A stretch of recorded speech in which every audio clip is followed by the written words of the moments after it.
बिस्मिल्लाहिर्रहमानिर्रहीम अल्हम्दुलिल्लाह वस्सलातु वस्सलामु अला रसूलिल्लाह व अला आलिहि वस्हबिहि अजमईन अम्मा बाद। रब्बि इश्रह ली सदरी व यस्सिर ली अमरी वहलुल उक़दतम मिन लिसानी यफ़क़हू क़ौली। अस्सलामु अलैकुम व रहमतुल्लाहि व बरकातुहू। जज़ाकुमुल्लाह खैर, thank you so much for coming. आज का टॉपिक बहुत इंपॉर्टेंट है और आज मैं हैप्पीनेस के बारे में बात करने वाला हूँ। इनफैक्ट जब मैं ये ट्रेनिंग डिज़ाइन कर रहा था, ये एक्चुअली मेरी ट्रेनिंग है एक, तो मैं चाहता हूँ कि थिंग्स दैट मैटर के जो अटेंडीज़ हैं उनके साथ भी शेयर करूँ कुछ पॉइंट्स। जब ये ट्रेनिंग मैं डिज़ाइन कर रहा था तो मुझे बड़ा रियलाइज़ हो रहा था कि काश ये बातें मुझे टीन एज में पता होती, काश मुझे किसी ने इस तरह समझाया होता तो बहुत सी डिसीजन मेकिंग मेरे ठीक हो सकते थे। बट एनीवे, कदर अल्लाह, हर चीज़ बेहतरी के लिए होती है, इंसान लर्न करता है अपनी मिस्टेक से। बट आज जो इंशाल्लाह बातें आपको पता लगने वाली हैं हैप्पीनेस के बारे में, उसमें साइंटिफिक पर्सपेक्टिव भी है, साइकोलॉजिकल भी, और इंशाल्लाह एंड में फिर मैं इस्लामिक पर्सपेक्टिव भी बताऊँगा। तो स्टार्ट करते हैं सबसे पहले एक सवाल से जो अमेरिकन स्टूडेंट से भी किया गया था, और ये एक रिसर्च है पूरी जिससे उन्होंने साबित किया कि जो स्टूडेंट्स हैं उनके नज़दीक ये चीज़ें हैप्पीनेस लाती हैं। लेकिन बाद में उन्होंने एक एक चीज़ को एनालाइज किया कि क्या वाकई इससे खुशी मिलती है। तो यही सवाल मैं आप सबसे करूँगा, if I only had dash I will be so happy. अगर मेरे पास ये चीज़ होती तो मैं बहुत खुश होता। तो आपकी लिस्ट में क्या है? ऑनेस्टली बताएं मुझे। जैसे अमेरिकन स्टूडेंट्स की लिस्ट भी मैं अभी आपको दिखाता हूँ कि उनकी लिस्ट में 1 2 3 4 5 क्या था क्रोनोलॉजिकल ऑर्डर में। तो आपकी लिस्ट में क्या है? मनी, बिल्कुल बिल्कुल सही, यस। मेरी लाइफ में ना किस्म की पेन बहुत ज़्यादा है। पुअर पेरेंटिंग की वजह से, पुअर स्कूलिंग की वजह से और इमोशनल फुलिशनेस की वजह से। तो अगर दूसरों की ज़िंदगी में ये तीनों पेन्स ना आएंगी ना, हाँ तो खुशी तो होगी। मैं समझूंगा कि मैं खुश हूँ। ठीक है जी। ओके, मदर, फैमिली यानी। अगर मेरा हर मोमेंट आने वाले मोमेंट की बेहतरी में गुजर रहा है उसकी कोशिश में, तो मैं खुश सही है जी। और कोई इसमें लिस्ट में? Sorry, perfection. परफेक्शन, ठीक है, परफेक्शन होनी चाहिए हर चीज़ में। ओके, राइट जी। और कोई किसी गोल अचीव होते हैं? ठीक है। Religious knowledge, okay. चलें, अब हम अमेरिकन स्टूडेंट्स का देखते हैं कि उनकी लिस्ट में क्या था, और मैं बारी बारी इसको डिस्कस करता हूँ। Number 1 money, number 2 good job, number 3 awesome stuff, number 4 true love, number 5 perfect body, and number 6 good grades. तो ये भी अगर किसी की लिस्ट में इनमें से कोई एक है तो कोई ऐसी मायूब बात नहीं है, क्योंकि बहुत कॉमन चीज़ें हैं, ठीक है, और कॉमनली इनसे खुशी आती है, इसका इनकार भी हम नहीं कर सकते। ओके, मिसाल के तौर पे देखें, पैसा, मुझे भी खुशी होती है जब मेरी सैलरी बढ़े, एक फितरी बात है। जब मेरी पहली जॉब लगी थी, मुझे अभी तक याद है, और मेरी ज़िंदगी का one of the most happiest day था। गुड जॉब, यस, बहुत से स्टूडेंट्स पढ़ इसीलिए रहे हैं कि उनकी अच्छी जॉब लगे, और जब बहुत अच्छी जॉब लगेगी तो वो बहुत खुश भी होंगे। ऑसम स्टफ से यहाँ पे मुराद है मुख्तलिफ चीज़ें, गैजेट्स, कार्स। कुछ लोग का शौक़ गाड़ियाँ होती है, तो उन्हें बहुत अच्छी उनकी ड्रीम कार मिल जाए तो वो खुश होते हैं, और वाकई होते हैं, खुशी का लेवल उनका हाई जाता है। कुछ लोग जो है उनको, मिसाल के तौर पे टीनेजर्स की बात करूँ, PS4 बहुत पसंद है, उनकी ड्रीम है लेना, वो मिल जाए तो वो दिन उनके लिए बहुत खुशी का दिन होता है। ऑसम स्टफ में फिर गैजेट्स भी आते हैं, स्मार्टफोन्स आते हैं, कुछ लोग टेक जो है वो लवर्स होते हैं, टेक लवर्स। तो yes, true love is on the list definitely. किसी बंदे को सच्ची मोहब्बत हो जाए अगर, और उससे उसकी शादी हो जाए, ट्रू लव उसे मिल जाए, तो उसकी ज़िंदगी का एक मकसद पूरा हो जाता है, मतलब उसके मुताबिक, तो it is on the list. Perfect body, कुछ लोग जो हैं वो एक्सरसाइज करना पसंद करते हैं, और उनकी एक इमेज होती है कि मेरी ऐसी बॉडी हो, स्पेशली टीनेजर्स, खसूसन ख़वातीन से जब पूछा गया तो उनकी लिस्ट में ये था डेफिनेटली। तो perfect body is on the list, कि अच्छी सेहत हो, अच्छा फिगर हो, अच्छी बॉडी हो। गुड ग्रेड स्टूडेंट्स के लिए खुशी का एक ज़रिया है। स्टूडेंट्स कहते हैं हमारे अच्छे ग्रेड्स आते हैं तो हम खुश होते हैं, बुरे ग्रेड्स आते हैं तो हम नाखुश होते हैं, और अगर मुस्तकिल बुरे ग्रेड्स आए तो डिप्रेशन भी हो जाती है। तो ये 6 चीज़ें बड़ी फितरी चीज़ें हैं, और ये लिस्ट पर बिल्कुल मौजूद हैं, और अगर आपकी भी लिस्ट में है तो इसमें कोई मायूब बात नहीं है। इसका ये मतलब नहीं है कि आप मटीरियलिस्टिक हो गए हो, या इसका ये मतलब नहीं है कि आपकी लिस्ट में गलत चीज़ें। लेकिन हाँ, एक मतलब ज़रूर है कि हमने अब इसको बारी बारी ये देखना है कि क्या इससे मुस्तकिल खुशी आती है कि नहीं आती। क्योंकि खुशी जो है ना उसका जो इस्लामिक कॉन्सेप्ट है वो ये है कि एक मुस्तकिल तौर पर बंदे को sense of gratitude, sense of calmness और सेंस ऑफ ट्रैंक्विलिटी हो। हमारा वैसे खुशी का पर्सपेक्टिव बहुत डिफरेंट है। खुशी की ना बहुत सी डेफिनेशन है। अगर आप साइकोलॉजी पढ़ने बैठेंगे ना और ये चैप्टर खोलेंगे हैप्पीनेस एंड वेल बीइंग का, तो आपको बहुत मुख्तलिफ डेफिनेशन, जैसे मैं आपको एरिस्टोटल की डेफिनेशन यूडेमोनिया की बताता हूँ। उसने यूडेमोनिया का कॉन्सेप्ट दिया था एरिस्टोटल ने। यूडेमोनिया उस स्टेट को कहते हैं कि जब एक बंदा बामकसद ज़िंदगी गुजारता है और उसकी हायर वैल्यूज़ होती हैं और वो हायर वैल्यूज़ को अचीव कर लेता है, तो फिर वो इस स्टेट में आ जाता है। यानी यूडेमोनिया इन शॉर्ट है सेटिस्फेक्शन, कि वो सेटिस्फेक्शन की तरफ चला जाता है। जबकि जो मटीरियलिस्टिक किस्म की डेफिनेशन जो देते हैं साइकोलॉजिस्ट, वो हेडोनिज्म का कॉन्सेप्ट देते हैं। हेडोनिक प्रिंसिपल उसे कहते हैं। Hedonism is simply the attainment of pleasure and the avoidance of suffering. उनकी डेफिनेशन बहुत क्लियर है। वो ये कहते हैं कि जब आप प्लेजर को बढ़ा दो और सफरिंग को कम कर दो तो ये हैप्पीनेस बन जाती है। तो प्लेजर की फिर डेफिनेशंस मुख्तलिफ, हर बंदे के लिए मुख्तलिफ है। जैसे कुछ लोगों को प्लेजर मटीरियलिस्टिक चीज़ों में मिलता है, कुछ लोगों को प्लेजर जो है वो नॉन मटीरियलिस्टिक चीज़ों में मिलता है। तो प्लेजर भी एक रिलेटिव टर्म है हर बंदे के लिए। इसी तरह पॉजिटिव साइकोलॉजी की डेफिनेशन में जाएंगे तो उन्होंने प्लेजर के साथ भी खुशी एसोसिएट की है।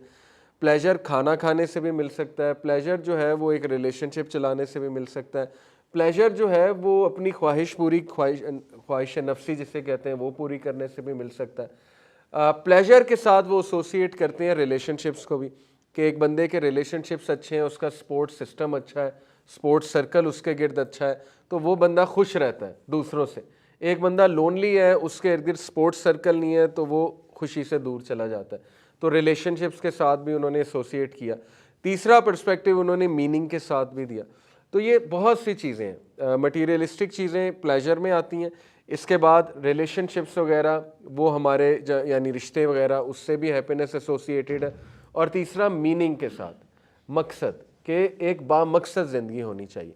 तो एनीवे इन 6 को हम क्विकली एनालाइज करते हैं कि साइकोलॉजिस्ट इनके बारे में क्या कहते हैं। ओके, सबसे पहले ये डायग्राम मुझे देख कर बताएं कि कौन सा ऑरेंज सर्कल बड़ा है, राइट के लेफ्ट वाला। पहली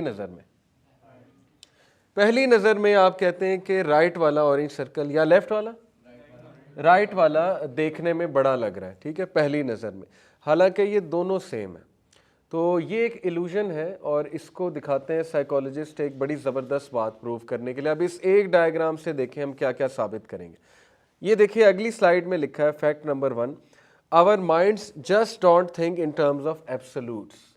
हमारा माइंड एब्सोल्यूट देखकर जज नहीं करता है, बल्कि रेफरेंस पॉइंट्स देखता है, इर्द गिर्द के रेफरेंस पॉइंट्स। अब पीछे दोबारा अगर हम आए तो मैं आपको ये बताता हूँ कि जो राइट वाला सर्कल है, उसका जो रेफरेंस पॉइंट है इर्द गिर्द, जिसके मुताबिक हम उसको जज कर रहे हैं, वो छोटे सर्कल्स हैं ब्लैक। और जो लेफ्ट वाला ऑरेंज सर्कल है, उसके इर्द गिर्द जो रेफरेंस पॉइंट्स हैं वो बहुत बड़े हैं। तो पहली बात ये कि अगर आपके रेफरेंस पॉइंट्स ठीक नहीं है ना ज़िंदगी में, तो आप अपने आप को बहुत छोटा फील करते हो, या आप सोशल कंपैरिजन और एंग्जाइटी की तरफ जाते हो। मिसाल के तौर पे जो राइट वाला है, इसके इर्द गिर्द रेफरेंस पॉइंट्स ही छोटे हैं, तो ये सर्कल बड़ा लग रहा है। जो लेफ्ट वाला है, इसके इर्द गिर्द रेफरेंस पॉइंट्स छोटे हैं, बहुत बड़े हैं, तो ये सर्कल हमें छोटा मालूम हो रहा है। तो सही रेफरेंस पॉइंट ज़िंदगी में बनाना बहुत ज़रूरी है खुश रहने के लिए। ये पहली चीज़ हमने सीखी इस डायग्राम से। मिसाल के तौर पे एक बंदे का रेफरेंस पॉइंट उसका कज़न है, ठीक है, और वो कज़न दुबई में 15 लाख रुपया कमा रहा है। अब वो उसको रेफरेंस पॉइंट बनाकर ये देखता है कि मेरे पास भी 15 लाख रुपया आना चाहिए पर मंथ, जबकि वो ये नहीं देख रहा कि उसकी एजुकेशन क्या है, उसकी ग्रूमिंग क्या है। और रिस्क का कॉन्सेप्ट तो बहुत क्लियर है कि अल्लाह ताला ने लिखा है। पहली बात, उसको अगर मिल रहे हैं तो अल्लाह सुब्हानहू व तआला ने लिखा है। फिर ये कि वो वहाँ तक पहुँचा कैसे, ये सारी चीज़ें इग्नोर करके सिर्फ उससे कंपेयर किया जा रहा है कि मैं भी इस पोजीशन पे होना चाहिए हूँ, या एटलीस्ट इस पोजीशन पे नहीं तो इसके करीब करीब। तो इससे क्या होता है कि ज़ाहिर है कि बंदा ओवर थिंकिंग करता है, बंदा अपने आप को नीचा समझता है। एक बंदा, उसका रेफरेंस पॉइंट जो है वो एक सेलिब्रिटी बन गया। अब वो सेलिब्रिटी को चेज़ करने की कोशिश करता है, लेकिन वो ये नहीं देखता है कि उसकी रियलिटी क्या है, असल में सिचुएशन क्या है। इसीलिए देखें रसूलुल्लाह सल्लल्लाहु अलैहि वसल्लम ने हमारे सही रेफरेंस पॉइंट्स बनवाए हैं। प्रॉफिट मोहम्मद सल्लल्लाहु अलैहि वसल्लम की हदीस है कि जब दुनिया के मामले में किसी को देखो तो अपने से नीचे को देखो, और दीन के मामले में किसी को देखो तो अपने से ऊपर को देखो। ये हमारे रेफरेंस पॉइंट्स ठीक हो रहे हैं ताकि तुम लोग रिलैक्स रहो, ताकि तुम लोग एंग्जाइटी और सोशल कंपैरिजन की तरफ ना जाओ। दूसरी इस चीज़ डायग्राम से एक बात प्रूव होती है कि जब हमारे पे पीयर प्रेशर बहुत ज़्यादा होता है, ये ब्लैक सर्कल्स ना पीयर प्रेशर है, तो जिस पर पीयर प्रेशर ज़्यादा होता है वो अपने आप को छोटा फील करता है, क्योंकि फिर उनकी पर्सनैलिटी दब जाती है, फिर वो आर्टिफिशियल बनना शुरू हो जाते हैं। ये एक बड़ी इंपॉर्टेंट बात है लर्न करने के लिए, ठीक है। पीयर प्रेशर को बर्दाश्त करना और पीयर प्रेशर को केटर करना और ओरिजिनल रहना, ये हर एक के बस की बात नहीं होती। ज़्यादातर लोग जब यूनिवर्सिटीज़ में जाते हैं, कॉलेजेस में जाते हैं, तो उनके इर्द गिर्द के जो पीयर्स होते हैं वो उनके रोब में आ जाते हैं, उनकी ऑ में आ जाते हैं, आप ये कह लें, ओके। और बड़ा मुश्किल होता है उनकी अपनी ओरिजिनलिटी मेंटेन करना। तो being original is very difficult, और ये रिसर्च से साबित है कि जो लोग ओरिजिनल रहते हैं वो खुश रहते हैं, क्योंकि they have no one to please except Allah सुब्हानहू व तआला, या they have no one to please except, वो अपने लिए करते हैं, जो भी रेफरेंस पॉइंट्स वो बनाते हैं वो सही बनाते हैं और सही डायरेक्शन में चीज़ें करते हैं, ओके। तो पहली चीज़ इस डायग्राम से साबित होती है कि we tend to make comparison with the reference points, therefore we better be sure कि वो रेफरेंस पॉइंट्स लाइफ में ठीक हैं, पहली बात। दूसरी, ये आगे की डायग्राम अगर हम देखें, जैसे कि ये एरोज आपको नज़र आ रहे हैं, तो इसमें भी अगर मैं आपसे पूछूंगा कि कौन सा एरो हॉरिजॉन्टली बड़ा है, तो नीचे वाला साफ नज़र आ रहा है कि वो बड़ा है। अगेन जब मैंने हेड्स को रिमूव किया, एरो के हेड्स को रिमूव किया, तो दोनों जो है वो सिमिलर है। In the next diagram also, अगर मैं आपसे पूछूं कि कौन सी टेबल की डायमेंशन जो है वो बड़ी है, तो आप कहेंगे लेफ़्ट वाली जो है वो ज़्यादा लंबी है, उसकी लेंथ जो है वो ज़्यादा बड़ी है, साफ दिखाई दे रहा है, ऐसा ही है। लेकिन जब कार्ड से मेजर किया गया बाकायदा, और आप देखें कि दूसरे को भी मेजर किया गया, तो दोनों की डायमेंशन सेम है। वेरी स्ट्रेंज, दोनों की डायमेंशन जो है वो एग्जैक्ट इक्वल है। अगेन ये इल्यूजन है, और इस इल्यूजन से हमारे माइंड का हमें पता लगता है, और वो फैक्ट हमें क्या पता लगता है, our mind strongest intuitions are often totally wrong. हमारे माइंड की ज़्यादातर इंट्यूशन समझते हैं, उसकी जजमेंट, वो ज़्यादातर गलत होती है, क्योंकि हमारी जो जजमेंट है वो बहुत से फैक्टर्स पे डिपेंड करती है, हमारे पर्सनल नॉलेज पे, हमारी पर्सनल ग्रूमिंग पे, हमारे पर्सनल ख्यालात पे। मैंने आपको खुद डायग्राम से साबित किया कि जिस टेबल को हम लंबी समझ रहे थे, वो टेबल और साथ वाली टेबल इक्वल थे असल में। जिस एरो को हम लंबा समझ रहे थे, वो और ऊपर वाला एरो एग्जैक्टली इक्वल है। तो इससे क्या, इसकी इम्प्लीकेशन क्या है, most of the goals we think will make us happy don't really make us happy. अगर माइंड डायग्राम्स को गलत पढ़ सकता है, तो क्या माइंड गलत गोल्स नहीं फॉलो कर सकता? क्या माइंड जो है वो गलत लोगों को आइडियल नहीं बना सकता? क्या माइंड गलत रेफरेंस पॉइंट चूज़ नहीं कर सकता? बुनियादी सी बात है। एक चीज़ से हमने ये बात समझने की कोशिश की कि हमारा माइंड वल्नरेबल है, ठीक है, हमारा माइंड मोहताज है बहुत सी चीज़ों का। कोई भी ये नहीं क्लेम कर सकता कि वो अकले कुल है, ठीक है ना। जैसे मैं आपको हैप्पीनेस का वेस्ट का कॉन्सेप्ट बताता हूँ, हिडोनिज्म का कॉन्सेप्ट क्या है।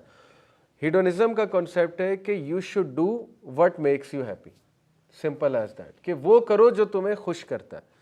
अब एक बंदे के रेफरेंस पॉइंट्स ही गलत हैं, एक बंदे की चॉइसेस ही गलत हैं, एक बंदे ने गलत चीज़ों में खुशी तलाश करना शुरू कर दिया है, तो आपने इस सेंटेंस से उसको तो फंसा दिया ना, उस बेचारे को। आपने कहा जो तुम्हारा दिल करता है वो तुम करो। जैसे LGBTQ का मामला ले लें, शरीयत कहती है कि वो गलत अमल है, चाहे किसी को खुश करता है, चाहे किसी को प्लेजर देता है, लेकिन उन्हें कहा गया कि be proud who you are, बाहर निकलो, डरो नहीं, जो तुम्हारा दिल करता है वो तुम करो। तो उससे अगर उनको खुशी पहुंच रही है, तो इसका मतलब कि वो डिसीव्ड है, उनके रेफरेंस पॉइंट्स गलत हैं, उनकी इंट्यूशन ही गलत है टू बिगिन विद। तो हमने सही कैसे अपने माइंड को सही किस तरह से बताना है, किस तरह से सिखाना है, ये एक फैलेसी साइकोलॉजिस्ट की लैंग्वेज में होती है, G.I. Joe fallacy. G.I. Joe fallacy refers to the misguided notion that knowing about a bias is enough to overcome it. असल में ये मैं इसकी पढ़ रहा था, हिस्ट्री क्या है G.I. Joe fallacy की, तो ये कहते हैं कि 1980s में कोई कार्टून लगते थे या पता नहीं कोई टीवी सीरीज़ लगती थी G.I. Joe के नाम से। तो उसके एपिसोड में, हर एपिसोड के एंड में वो जो हीरो है या कैरेक्टर है वो आके कहता था now you know it, exclamation mark, कि अब तुम्हें पता लग गया। तो साइकोलॉजिस्ट कहते हैं कि ये गलत सेंटेंस है। जस्ट बिकॉज किसी को पता लग गया कि वो गलत है, या जस्ट बिकॉज किसी को पता लग गया कि वो गलत सोच रहा है, तो ये इनफ नहीं होता हैबिट्स चेंज करने के लिए, बल्कि उसे क्या करना पड़ेगा। तो उन्होंने कहा कि if we really want to change our behaviour we have to change habits. बहुत से लोग समझते हैं कि चूंकि अब उन्हें नॉलेज आ गया, उन्हें पता लग गया, वो तब्दील हो जाएंगे, जबकि ऐसा नहीं होता है। तब्दील होने के लिए रूटीन चेंज करनी पड़ती है, हैबिट्स चेंज करने पड़ते हैं, वे ऑफ थिंकिंग चेंज करनी पड़ती है, कंपनी चेंज करनी पड़ती है। किसी ने वाइज बनना है तो वाइज लोगों में उठना बैठना पड़ेगा। ये बुनियादी सी बात है। किसी ने कोई लैंग्वेज सीखनी है, जब तक उन लोगों में नहीं बैठेगा उससे वो लैंग्वेज नहीं आएगी, चाहे वो जितने मर्जी कोर्सेज कर ले उस लैंग्वेज में। ओके, तो इसीलिए खुश रहने के लिए भी सिर्फ ये बातें इनफ नहीं है। खुश रहने के लिए भी आपको अपना लाइफस्टाइल चेंज करना पड़ेगा, अपनी रूटीन चेंज करनी पड़ेगी, अपने थॉट्स चेंज करने पड़ेंगे। ये ज़रूरी है, इसलिए मैंने शुरू में ये बात जो है वो बता दी। तो क्विकली सबसे पहले गुड जॉब को एनालाइज करते हैं कि क्या गुड जॉब खुशी देती है। ओके, जैसे ये लोगोस दिखाएं, गूगल, फेसबुक, यूनिलीवर, ये ड्रीम कंपनीज होती हैं। KPMG, EY, PwC, Deloitte, obviously जो ACCA कर रहे हैं लोग, जो CA कर रहे हैं और जो कंप्यूटर इंजीनियर्स हैं, उनके लिए ड्रीम कंपनीज हैं। गिलबर्ट एंड अदर्स का एक रिसर्च आपको दिखाता हूँ। उन्होंने एक सवाल पूछा कि how do college students feel when turn down from a paid job they really wanted badly. अब परसेप्शन वर्सेस रियलिटी में आपको दिखाने लगा। ठीक है, उनसे पूछा, ग्रेजुएट जो हुए थे, कि आपकी ड्रीम जॉब क्या है। किसी ने कहा माइक्रोसॉफ्ट, किसी ने कहा चलें मैं एप्पल में जाना चाहता हूँ, किसी ने किसी कंपनी का नाम लिया। उन्होंने कहा अच्छा अगर मिल गई तो कितना खुश होंगे।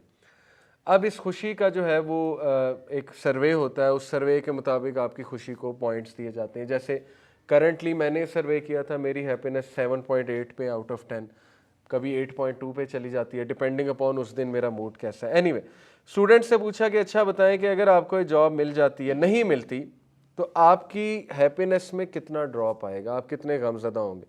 उन्होंने कुछ सवालों के आंसर दिए, तो जो प्रिडिक्टेड ड्रॉप इन हैप्पीनेस था वो था 2.10, ये सामने आपको नज़र आ रहा है, जबकि जो एक्चुअल ड्रॉप इन हैप्पीनेस था वो था 0.68। रियलिटी मुख्तलिफ थी। इससे क्या साबित होता है इस सर्वे से कि हम एग्जैजरेट करते हैं, हम अपने इमोशंस को एग्जैजरेट करते हैं। मिसाल के तौर पे आपने कई बार ये सेंटेंस सुना होगा कि अगर मुझे चीज़ ना मिली तो मैं मर जाऊँगा। कई यंगस्टर्स आते हैं, कहते हैं अगर मेरी यहाँ शादी नहीं तो मैं मर जाऊँगा।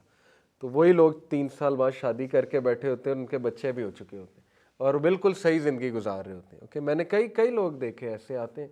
इसका मतलब कि उस टाइम पर, उस फेज़ में वो अपनी कैपेबिलिटीज़ को, इम्यून सिस्टम को अंडर एस्टिमेट कर रहे थे। और शैतान यहाँ पे बहुत फ़ायदा उठाता है, याद रखें, ये बड़ी पते की बात है। इब्न अल क़य्यिम रहिमहुल्लाह का एक कौल है, उन्होंने कहा कि डिप्रेस्ड बिलीवर इज़ वेरी, क्या कहना चाहिए, डिप्रेस्ड बिलीवर जो है वो शैतान के लिए पीस ऑफ केक है और शैतान का पसंदीदा है। Depressed believer is most beloved to शैतान। क्यों? क्योंकि एक बंदा पहले ही डाउन है तो शैतान मज़ीद उसे आके डाउन करेगा, क्योंकि शैतान हंस रहा होता है। शैतान ने क्या वादा किया था अल्लाह से? उसने कहा था कि मैं आदम अलैहिस्सलाम और इनकी औलाद को नहीं छोड़ूंगा, फबी इज़्ज़तिका। उसने अल्लाह की इज़्ज़त की कसम खा के कही थी कि मैं इनमें से किसी को नहीं छोड़ूंगा। तो उसको तो मौका चाहिए कि इब्ने आदम डाउन है, किसी बात पे डिप्रेस्ड है, दुनिया के किसी टेंशन को लेके, तो वो मज़ीद ओवर थिंकिंग दिला के उसे डिप्रेस करेगा ताकि उसकी नंबर 1 इबादत हर्ट हो, नंबर 2 अल्लाह से ताल्लुक़ हर्ट हो, और नंबर 3 के वो बंदा उस डिप्रेशन के ऐसे गुनाह भी कर बैठे। तो ये 3 मकसद वो अचीव करता है और बड़े ही तरीके से अचीव करता है। उसे हर बंदे की दुखती रग पता है, क्योंकि एक्सपीरियंस बहुत ज़्यादा है। फिर जो उसने शयातीन पीछे लगाए हुए, उन्हें तो ख्यालात तक ज़ाहिर है।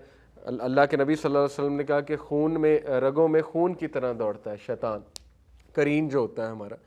तो ही नोज़ कि ये बंदा what this person is going through, तो मज़ीद पिंच करता है। तो मोमिन जो है वो आगे से पिंच हो रहा होता है, मोमिन मज़ीद डिप्रेस हो रहा होता है, अल्लाह से मदद नहीं तलब करता, अल्लाह से ताकत नहीं पकड़ता। अल्लाह ने कहा वस्तईनु बिस्सब्रि वस्सला, कि नमाज में और सब्र में ताकत पकड़ो, लेकिन हम जो है वो अपने आप को हवाले कर रहे हैं शैतान के कि आओ मुझे मज़ीद दुखी करो। तो ये जो एग्जैजरेशन है ये बड़ी कॉमन है। कई लोग, उन्हें जॉब कोई नहीं मिलती, या उनका MBBS में नहीं एडमिशन होता, या उन्हें फ़लानी चीज़ नहीं मिलती, कुछ देर के लिए दुखी होना नेचुरल है। अब मैं ये भी नहीं कह रहा कि बंदा जो है वो दुखी ना हो और बंदा जो है वो पार्टी करने लग जाए, कि कोई बात नहीं, ये अननेचुरल है। दुख बिल्कुल होता है कोई चीज़ ना मिले, लेकिन आप कभी भी अपनी कैपेबिलिटी को एग्जैजरेट ना करें, अंडर एस्टिमेट ना करें कि अगर ये चीज़ मुझे ना मिली तो मेरी ज़िंदगी ही ख़त्म हो जाएगी, क्योंकि रियलिटी और है। देखें उन्होंने यही कहा कि अगर हम अभी 8 आउट ऑफ 10 खुशी में हैं, तो जब ये जॉब हमें खुदा न खास्ता अगर ना मिली तो हमारी हैप्पीनेस 5.9 पे ड्रॉप हो जाएगी। 2.10 पॉइंट्स ड्रॉप बताया उन्होंने, लेकिन असल में वो 7.32 पर आ गई वो हैप्पीनेस, ज़्यादा से ज़्यादा 0.68 ड्रॉप हुई, बस दैट्स इट। वो भी रिकवर हो जाएगी कुछ देर बाद। तो इस रिकवरी फेज के दौरान जो हमें एटीट्यूड बताया गया है, जब दुख आया तो दुख के भी कुछ आदाब सिखाए गए हैं हमारे दीन इस्लाम में कि सब्र के साथ काम लो, चैरिटी करो, नेक अमाल में बढ़ जाओ, इस्तग़फ़ार करो अल्लाह सुब्हानहू व तआला के आगे, ताकि वो फेज़ तुम अच्छे से गुजार लो और उसके बाद वो चीज़ से बेहतर चीज़ तुम्हें मिल जाएगी। लेकिन होता क्या है कि वो जो दुख का फेज़ है उसको हम मज़ीद दुख में गुजारते हैं और यहाँ शैतान बहुत एक्टिव होता है और उसमें हम गुनाहों की तरफ चले आते हैं, उसमें हमारी इबादत हर्ट हो जाती हैं, हिट हो जाती हैं। तो ये शैतान का बहुत बड़ा हथियार है, ये आप समझने की कोशिश करें। एनीवे, उसके बाद बिग क्वेश्चन, यहाँ पर ज़रा आइएगा अगली स्लाइड पे। Big question, which salary is enough to make us happy. Lyubomirsky एक खातून है, ये साइकोलॉजिस्ट हैं, दी हाउ ऑफ हैप्पीनेस इनकी किताब है। इन्होंने कहा अच्छा चले मान लें कि पैसे से और गुड जॉब से बहुत ज़्यादा खुशी मिलती है, तो वो क्या फिगर है जिससे एक्चुअली खुशी मिलती है। उसने वो फिगर जो है जानने की कोशिश की। तो उसने पहले एक सैम्पल साइज जो लिया, $30,000 पर एनम कमा रहे थे जो लोग, उनके पास वो गई और उसने कहा कि क्या आप खुश हैं। तो उन्होंने कहा कि नहीं। तो उसने कहा कि कितनी सैलरी होगी तो आप खुश हो जाएंगे। तो ये उन्होंने जो फिगर बताया, $50,000 अगर हमारी सैलरी हो जाए तो हम राज़ी हैं, तो हम खुश हैं। उसने कहा ठीक हो गया। उसके बाद वो $1,00,000 पर एनम कमाने वालों के पास गई। कितना कमा रहे थे? डबल, पिछलों की ड्रीम सैलरी से डबल कमा रहे थे। उसने कहा क्या आप खुश हैं? उन्होंने भी सेम जवाब दिया कि बस ठीक है, वी आर ओके। लेकिन खुश कैसे होंगे, कितना फिगर होगा सैलरी का तो आप खुश हो जाएंगे? तो उन्होंने क्या जवाब दिया? $2.5 लाख पर एनम। और मज़े की बात कि $2.5 लाख पर एनम वालों के पास गई तो उन्होंने इससे डबल जवाब दिया। तो वो हदीस साबित हो गई रसूलुल्लाह सल्लल्लाहु अलैहि वसल्लम की इस स्टैटिस्टिक से कि अगर आदम के बच्चे को सोने का एक पहाड़ मिलेगा तो वो चाहेगा दूसरा मिल जाए, दूसरा मिलेगा वो कहेगा तीसरा मिल जाए। For nothing can fill the belly of son of Adam except dust. आदम के बच्चे का पेट मिट्टी भरेगी, उसकी तो ख्वाहिशात बढ़ती जाएंगी। एक बंदा है, उसने एक गाड़ी ले लिया, वो कहेगा इससे नया मॉडल लूँ, नया मॉडल लेगा, कहेगा अब नई गाड़ी आ गई है वो वाली ट्राई करें, वो ले लेगा, आगे फिर हेलीकॉप्टर पे नजर जाएगी, फिर पता नहीं हवाई जहाज़ पे, पर्सनल हवाई जहाज़ भी मेरा होना चाहिए। तो ये चीज़ साबित करती है कि ह्यूमन बीइंग का माइंड कुछ इस तरह डिज़ाइन हुआ है कि उसके लिए कुछ भी इनफ नहीं है। इसलिए गुड जॉब को खुशी के साथ जो है वो रिलेट करना ये मुनासिब चीज़ नहीं है। असल में जिसको हम खुशी कह रहे हैं ना, जैसे मैंने आपको कहा कि पैसे आते हैं तो खुशी होती है, वो असल में प्लेजर है या एड्रेनलिन रश है या डोपामीन रश है। क्योंकि डोपामीन एक ऐसा केमिकल है जो हमें एक्साइटेड करता है। अब मुझे कोई अच्छी खबर मिलती है या सेंस ऑफ अचीवमेंट आती है तो मेरे उस वाले डोप सेंटर से डोपामीन निकलता है, क्योंकि हमारे ब्रेन में 7 सेंटर्स हैं डोपामीन के। एक सेंटर है सेंटर ऑफ अचीवमेंट का। जब भी आप कोई चीज़ अचीव करेंगे उस सेंटर में से डोपामीन निकलेगा। डोपामीन हमें हाई फील कराता है, प्लेजर की सेंस जो है वो देता है। तो वो अगर डेफिनेशन है खुशी की, तो कुछ देर के लिए डोपामीन रिलीज होगा और ज़ाहिर है एड्रेनलिन रश होगा, तो खुशी वो वाली तो आ जाएगी। लेकिन वो खुशी की स्टेट कांस्टेंट नहीं रहती है। आप बेशक अपनी ज़िंदगी का एक बार ना जायज़ा ले लें। आपको मिसाल के तौर पे किसी ने कोई गिफ्ट दिया, उस गिफ्ट से मुतल्लिक खुशी कितनी देर रहती है आप खुद नोट कर लें अपनी लाइफ में। बाद में वो चीज़ आम हो जाती है आपके लिए। जैसे मिसाल देता हूँ, आपको PS4 गिफ्ट में मिली, वो 10 दिन, 8 दिन, 7 दिन, कितने दिन वो खुशी मेंटेन रहेगी। उसके बाद आपको नई चीज़ चाहिए, उसके बाद आपको एक और नई चीज़ चाहिए। ओके, तो ये हमारा पॉइंट ये है कि खुशी को गुड जॉब से रिलेट करना, ये साइकोलॉजिस्ट इसको नेगेट करते हैं। वो कहते हैं कि नहीं, ये मुनासिब बात नहीं है। मोमेंटरीली खुशी आती है लेकिन वो चीज़ मेंटेन करना बहुत मुश्किल होता है और वो चीज़ मेंटेन रहती भी नहीं है। अच्छा, उसके बाद हार्वर्ड के स्टूडेंट से 1998 में सर्वे है, सोलनिक एंड हेमनवे का। हार्वर्ड के स्टूडेंट से पूछा गया कि तुम्हें कितनी सैलरी जो है वो पसंद है। ऑप्शन 1 कि तुम्हें जो है वो $50,000 दिए जाएंगे, लेकिन तुम्हारे जो साथ वाले उन्हें $25,000 दिए जाएंगे, तुम्हारे क्लास फेलोज को। ऑप्शन 2, तुम्हें $1,00,000 मिलेगा, लेकिन तुम्हारे क्लास फेलोज को $250,000 मिलेंगे। तो 56% स्टूडेंट्स ने कहा कि हमें बर्दाश्त ये तो है कि हमारी कम हो और हमसे कम हमारे क्लास फेलोज की हो, लेकिन ये बर्दाश्त नहीं है कि हमारी सैलरी बेशक ज़्यादा हो लेकिन हमसे डबल हमारे क्लास फेलोज की हो। ये स्टैटिस्टिक हमारे एजुकेशन सिस्टम का फेलियर शो करता है कि education system was suppose to create people जो कि वर्चुअस हैं, जो कि हाई कैरेक्टर के हैं, लेकिन एजुकेशन सिस्टम ने ऐसे लोग क्रिएट किए हैं जो आपस में एनवी रख रहे हैं, एक दूसरे से जेलस हो रहे हैं, और जिनकी ख्वाहिश ये है कि मैं कामयाब हो जाऊँ और अगला मेरे नाकाम हो जाए, या ये कि मुझे सैलरी अच्छी मिल जाए और मेरे इर्द गिर्द के लोगों को सैलरी जो है वो कम मिल जाए। और ये बड़ा एक बुनियादी फैक्ट है, किसी की खुशी पे खुशी हर एक को नहीं होती है। तो इसका मतलब कि कैरेक्टर बिल्डिंग सही से नहीं हुई। तो एनीवे, आगे मनी को एनालाइज करते हैं। मनी पर आइएगा। ये एक सर्वे है, the American freshman national norms fall 2015। इससे अगली स्लाइड पर आइएगा, इससे भी अगली पे। The American freshman survey national norms बहुत बड़ा एक सर्वे है, लॉन्गिट्यूडनल स्टडी से कहते हैं। 38 साल ये स्टडी चली।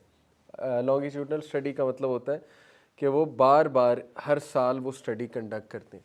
कितने सर्वे फ्रेशमैन को सर्वे किया 2005 तक? 2,63,710 स्टूडेंट्स फ्रॉम 385 स्कूल्स, उन्होंने इनका सर्वे किया, और ये 38 साल ये रिसर्च चली। साबित क्या किया कि 1967 में स्टूडेंट्स की क्या सोच थी और 2005 में क्या सोच है। अच्छा, सवालात कुछ किए थे उन्होंने स्टूडेंट से।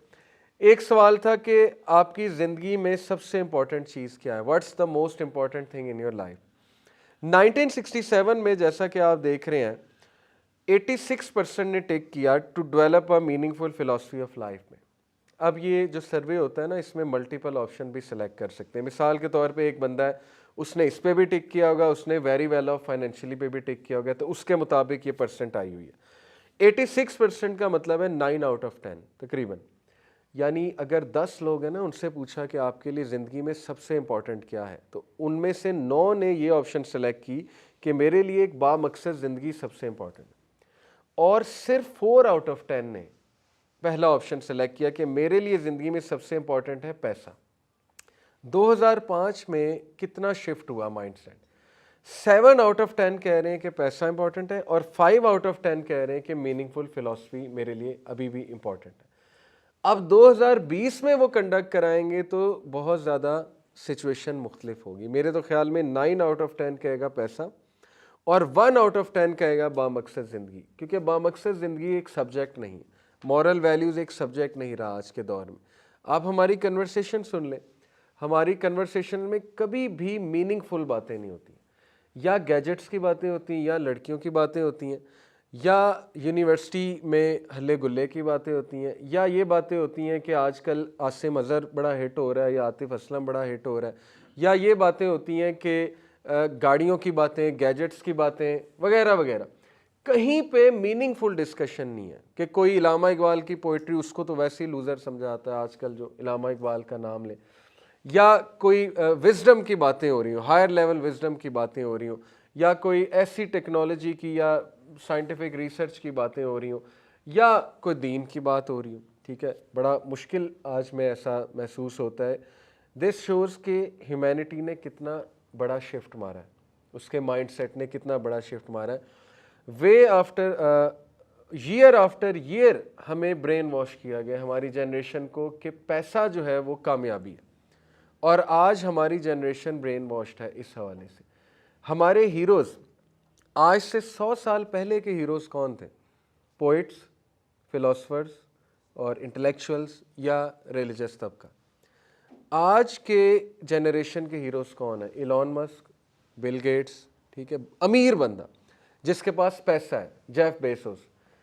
बच्चे बच्चे को जेफ बेसोस की नेटवर्थ पता है, लेकिन अगर मैं किसी से कोई नोबल प्राइज़ विनर्स के नाम पूछ लूँ तो वो किसी को नहीं पता होंगे। अगर मैं किसी से आज के फिलोसफर्स के नाम पूछ लूँ तो वो किसी को नहीं पता होंगे। बेस्ट राइटर्स के नाम पूछ लूँ कि अच्छा बेस्ट सेल्फ हेल्प राइटर कौन है, आजकल साइकोलॉजिस्ट में क्या डिस्कशन चल रही है, हैप्पीनेस के बारे में क्या डिस्कशन है, क्या नैरेटिव है, ये सब्जेक्ट ही नहीं है हमारी यूथ का। हमारी यूथ का सिर्फ एक सब्जेक्ट है, क्रिप्टो करेंसी क्या है, बिटकॉइन क्या है, एनएफटीज क्या है, पैसा कैसे कमा सकते हैं, मैं अपनी इनकम कैसे बढ़ा सकता हूँ, फ्रीलांसिंग में ज़्यादा से ज़्यादा कैसे कर सकता हूँ, वगैरह वगैरह। ई कॉमर्स क्या है, अमेज़ॉन आजकल इन है, हर्ज कोई नहीं है, मैं इसको कंडेम नहीं कर रहा, लेकिन डिस्कशन ही जब ये बन जाए और मकसद ही जब ये बन जाए तो इसका मतलब कि हम बहुत ट्रैक से हट चुके हैं और हमारे आइडियल्स वो लोग हैं जो पैसा कमाने वाले लोग हैं, जबकि 100 साल पहले ऐसा नहीं था। कुरान मजीद में भी एक पैसा कमाने वाले का नाम है, बहुत ज़्यादा पैसा कमाने वाले का, कारून का नाम है, लेकिन कारून की तारीफ कहीं नहीं मिलेगी आपको। तारीफ आपको या हज़रत सुलेमान की मिलेगी, या जुल्करनैन की मिलेगी, या किंग डेविड की मिलेगी, जो अमीर तरीन लोग थे लेकिन हम्बल थे और उनकी प्रेफरेंस ठीक थी।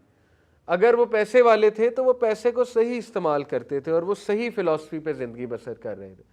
तो सिर्फ पैसे वाले की तारीफ़ करना और पैसे वाले को आइडियल बना लेना, ये असल में ह्यूमैनिटी सबसे बड़ा इस वक्त डिसेप्शन की तरफ जा रहे हैं। Okay, big question, does money really make us happy? तो एड डाइनर की एक रिसर्च मैं आपको कोट करता हूँ, इसने कोरिलेशन देखा लाइफ सेटिस्फेक्शन और इनकम के दरमियान। लाइफ सेटिस्फेक्शन को डिफाइन करने के ना साइकोलॉजिस्ट के कुछ पैरामीटर्स होते हैं। आपको पता है दुनिया की हैप्पीएस्ट कंट्री कौन है? कभी रिसर्च किया आपने इसमें? दुनिया की हैप्पीएस्ट कंट्री डेनमार्क, नंबर 2 पे ऑस्ट्रेलिया, ठीक है, एंड फिर so on and so fourth. Denmark happiest country क्यों है, उसका पैरामीटर उन्होंने क्या डिफाइन किया हुआ है? असल में पैरामीटर ये है कि बेसिक फैसिलिटीज़ हैं इन लोगों के पास, नंबर 1। नंबर 2, जो इनकम है वो बहुत अच्छी है, ये दूसरा पैरामीटर है। और नंबर 3, क्वालिटी ऑफ लाइफ।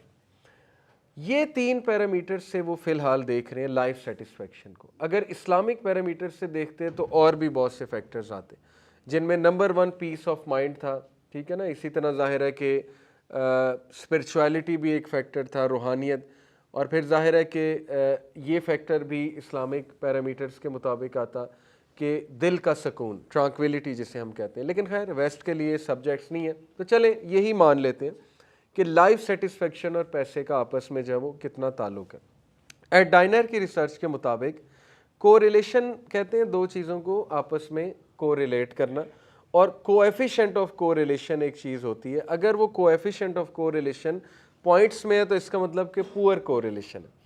बहरहाल उसने Austria, Brazil, China, Denmark, India, Italy, Japan, काफ़ी कंट्रीज़ में ये कोरिलेशन स्टडीज़ लॉन्च की एट डाइनर ने, और जो मीन स्कोर आया कॉलेज स्टूडेंट्स का plus WS world value system का, जो आम लोगों का था और जो कॉलेज स्टूडेंट्स का था, वो था 0.10। ये बिल्कुल एंड में जाएं तो ये देखें मैंने रेड से सर उसको किया हुआ है, यानी लाइफ सेटिस्फेक्शन और मनी का आपस में ताल्लुक इंतहाई पुअर है। बड़ी अजीब बात है।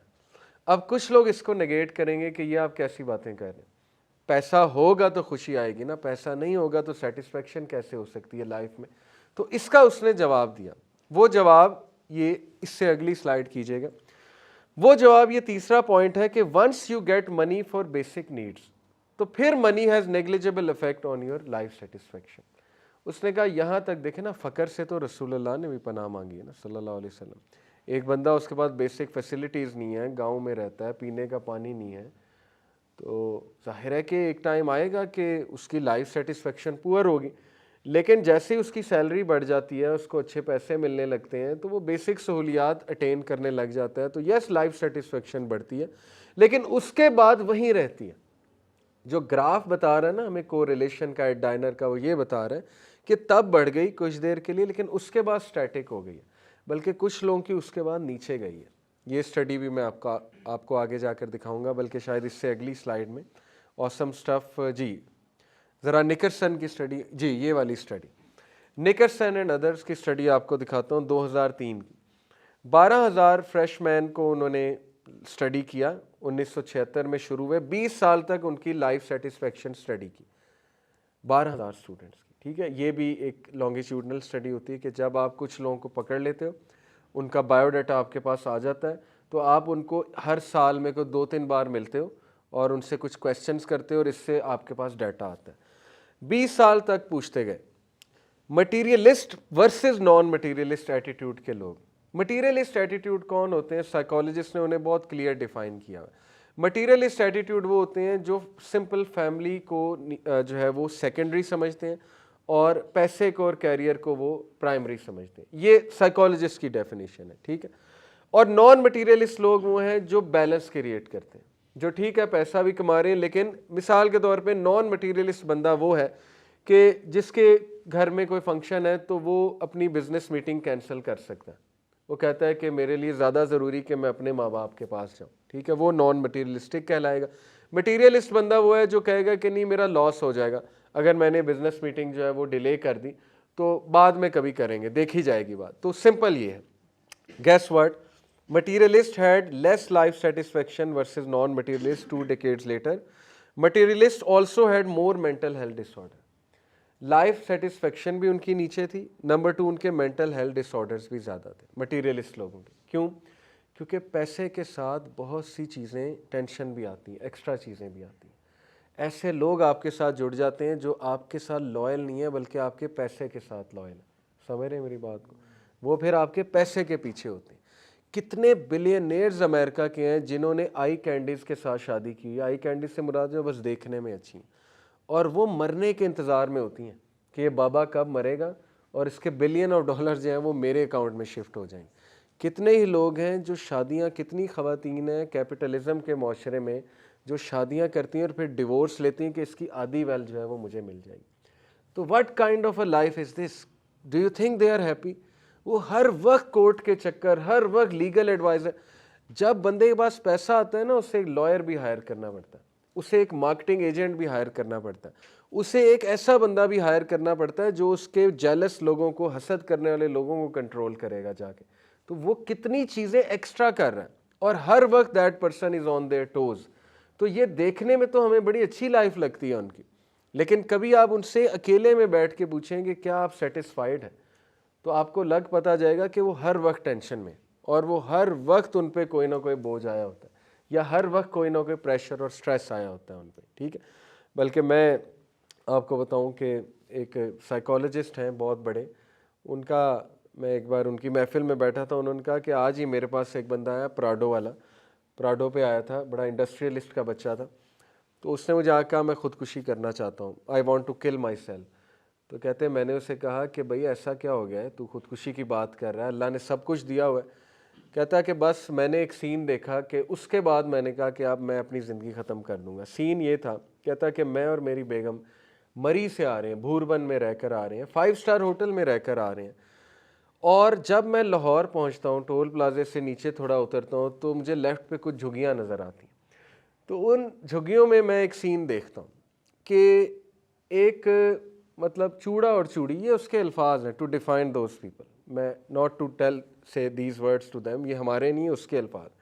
इस साइड के मैंने उन्हें देखा खोता रेडी पे बैठे थे और दोनों हंस रहे थे और आपस में एक दूसरे को हाथ मार रहे थे और उनके बच्चे पीछे हंस रहे थे, उनके बच्चे भी बैठे हुए थे और बच्चों के पास तो फटे पुराने कपड़े थे। और जब मैंने अपनी बेगम को देखा तो वो मुंह फुलाए बैठी थी और मुझसे नाराज़ बैठी हुई थी। तो मेरा दिल किया कि मैं इस प्राडो को इसी वक्त रावी रिवर में घुसा दूं और मैं अपने आप को मार लूं। यानी क्या फ़ायदा हुआ मुझे इतना पैसा कमाने का कि अभी भी मेरी ज़िंदगी में सेटिस्फेक्शन नहीं, लड़ाई झगड़ा।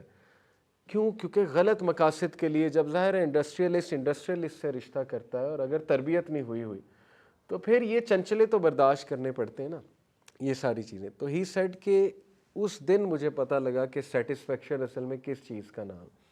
यानी लोग खोता रेडी पे भी खुश हैं। आपने अक्सर देखा होगा लोग चिंची पे जा रहे हैं और उनके चेहरे पे एक सेटिस्फेक्शन है, लेकिन आपने प्राडो में, लैंड क्रूज़र में लोग देखे होंगे उनके चेहरे पे जो है वो एक अजीब सी टेंशन सवार होती है। तो बात असल में ये है कि it all comes to our attitude, materialist attitude versus non materialist attitude. तो एड डाइनर की जो रिसर्च है ये बड़ी आई ओपनिंग कि अगर आप ये समझते हैं ना कि पैसे से सेटिस्फेक्शन आ जाएगी लाइफ में, तो आप गलत समझते हैं। पैसे से फैसिलिटीज़ आ जाएंगी, हाँ ये कहें। अब मैं आपको एक और लिम्बा-मिस्की की बात बताता हूँ, सोंजा लिम्बा-मिस्की, उसने बहुत खूबसूरत बात की। उस खातून ने कहा कि खुशी पैसे में नहीं है, पैसा एज एन एंटिटी खुशी नहीं देता है, the way you spend money खुशी उसमें। ये बहुत खूबसूरत बात है, इस पर ज़रा गौर करें। सिर्फ पैसा सामने पड़ा हो उसमें खुशी नहीं है, पैसा आप स्पेंड कैसे करते हैं इसमें खुशी है। और इसकी बाकायदा रिसर्चेज हैं। पहली रिसर्च क्या है कि वो लोग जो पैसा चीज़ों पे खर्च करते हैं और वो लोग जो पैसा लोगों पे और एक्सपीरियंसेस पे खर्च करते हैं, जो लोग एक्सपीरियंसेस पे खर्च करते हैं वो डबल खुश हैं किन लोगों से जो चीज़ों पे खर्च करते हैं। नंबर 2, जो लोग दूसरों पे खर्च करते हैं वो भी डबल दी हैप्पीनेस है उनकी उन लोगों से जो अपने ऊपर खर्च करते हैं। तो साबित ये हुआ कि पैसा अगर कमाना है तो उसका मकसद क्या होना चाहिए। नंबर 1, एक्सपीरियंसेस, अच्छे एक्सपीरियंसेस पे खर्च हो। नंबर 2, लोगों पे खर्च हो, अपने अहलो अयाल पे खर्च हो, अल्लाह की मखलूक पे खर्च हो। हाँ, अपने ऊपर भी खर्च हो, वो एक अलग बात है। अब एक्सपीरियंसेस से क्या मुराद है? बेसिकली ये बड़ी बुनियादी सी रिसर्च है। उन्होंने 2 ग्रुप्स लिए। एक ग्रुप जो पैसा चीज़ें ख़रीदने में बहुत लगाता है, कपड़े उनकी अलमारी खोलो तो कोई 50 कपड़ा पड़ा हुआ है, ठीक है, या 50 जूतों के सेट पड़े हैं। दूसरा उन्होंने एक ग्रुप लिया जो एक्सपीरियंसेस पे पैसा लगा रहा है, यानी जो सेविंग करके कहीं ट्रैवल कर रहा है या जो थोड़ी सी सेविंग करके हफ्ते में अपने आप को ट्रीट करते हैं कि चलो जी अब मैं बेहतरीन रेस्टोरेंट में खाना खाऊं। वो लोग उन लोगों से जो चीज़ों पे खर्च कर रहे हैं डबल खुश हैं। जैसे वो अक्सर एक हमारे यहाँ जोक भी बना ना कि 3 चीज़ें शादी की, एक दूल्हे की शेरवानी, एक दुल्हन का लहंगा और एक शादी के कार्ड्स, इन तीनों का मुकद्दर कूड़ा है। इसलिए इन तीनों पे 5-5 लाख रुपया लगाना, 10 लाख रुपया लगा देना, फोटोग्राफी पे इतना पैसा लगाना, स्टेज पे इतना पैसा लगाना, भाई आप पैसे जो है वो सेव करके उम्रा पे जाओ, एक्सपीरियंस लो। आप भी पैसे सेव करके किसी को खाना खिलाओ, आप एक्सपीरियंस लो। तो ये जो बात है ना, ये बात समझ बड़ी मुश्किल से आती है कि पैसा चीज़ों में नहीं है, पैसा एक्सपीरियंस खर्च करने में, एक्सपीरियंस लेने में, खुशी जो है वो एक्सपीरियंस लेने में। पहली बात ये साबित की उन्होंने। दूसरी बात कि जो लोग दूसरों पे स्पेंड करते हैं, उन्होंने एक ग्रुप लिया, उस ग्रुप से कहा कि ये बताओ कि अगर तुम्हारे पास $1 है, $2 है और इसमें से $1 तुम किसी पे स्पेंड कर देते हो, यानी जाते जाते किसी को दे देते हो, तो तुम खुश होगे या तुम्हारी खुशी का लेवल ड्रॉप होगा।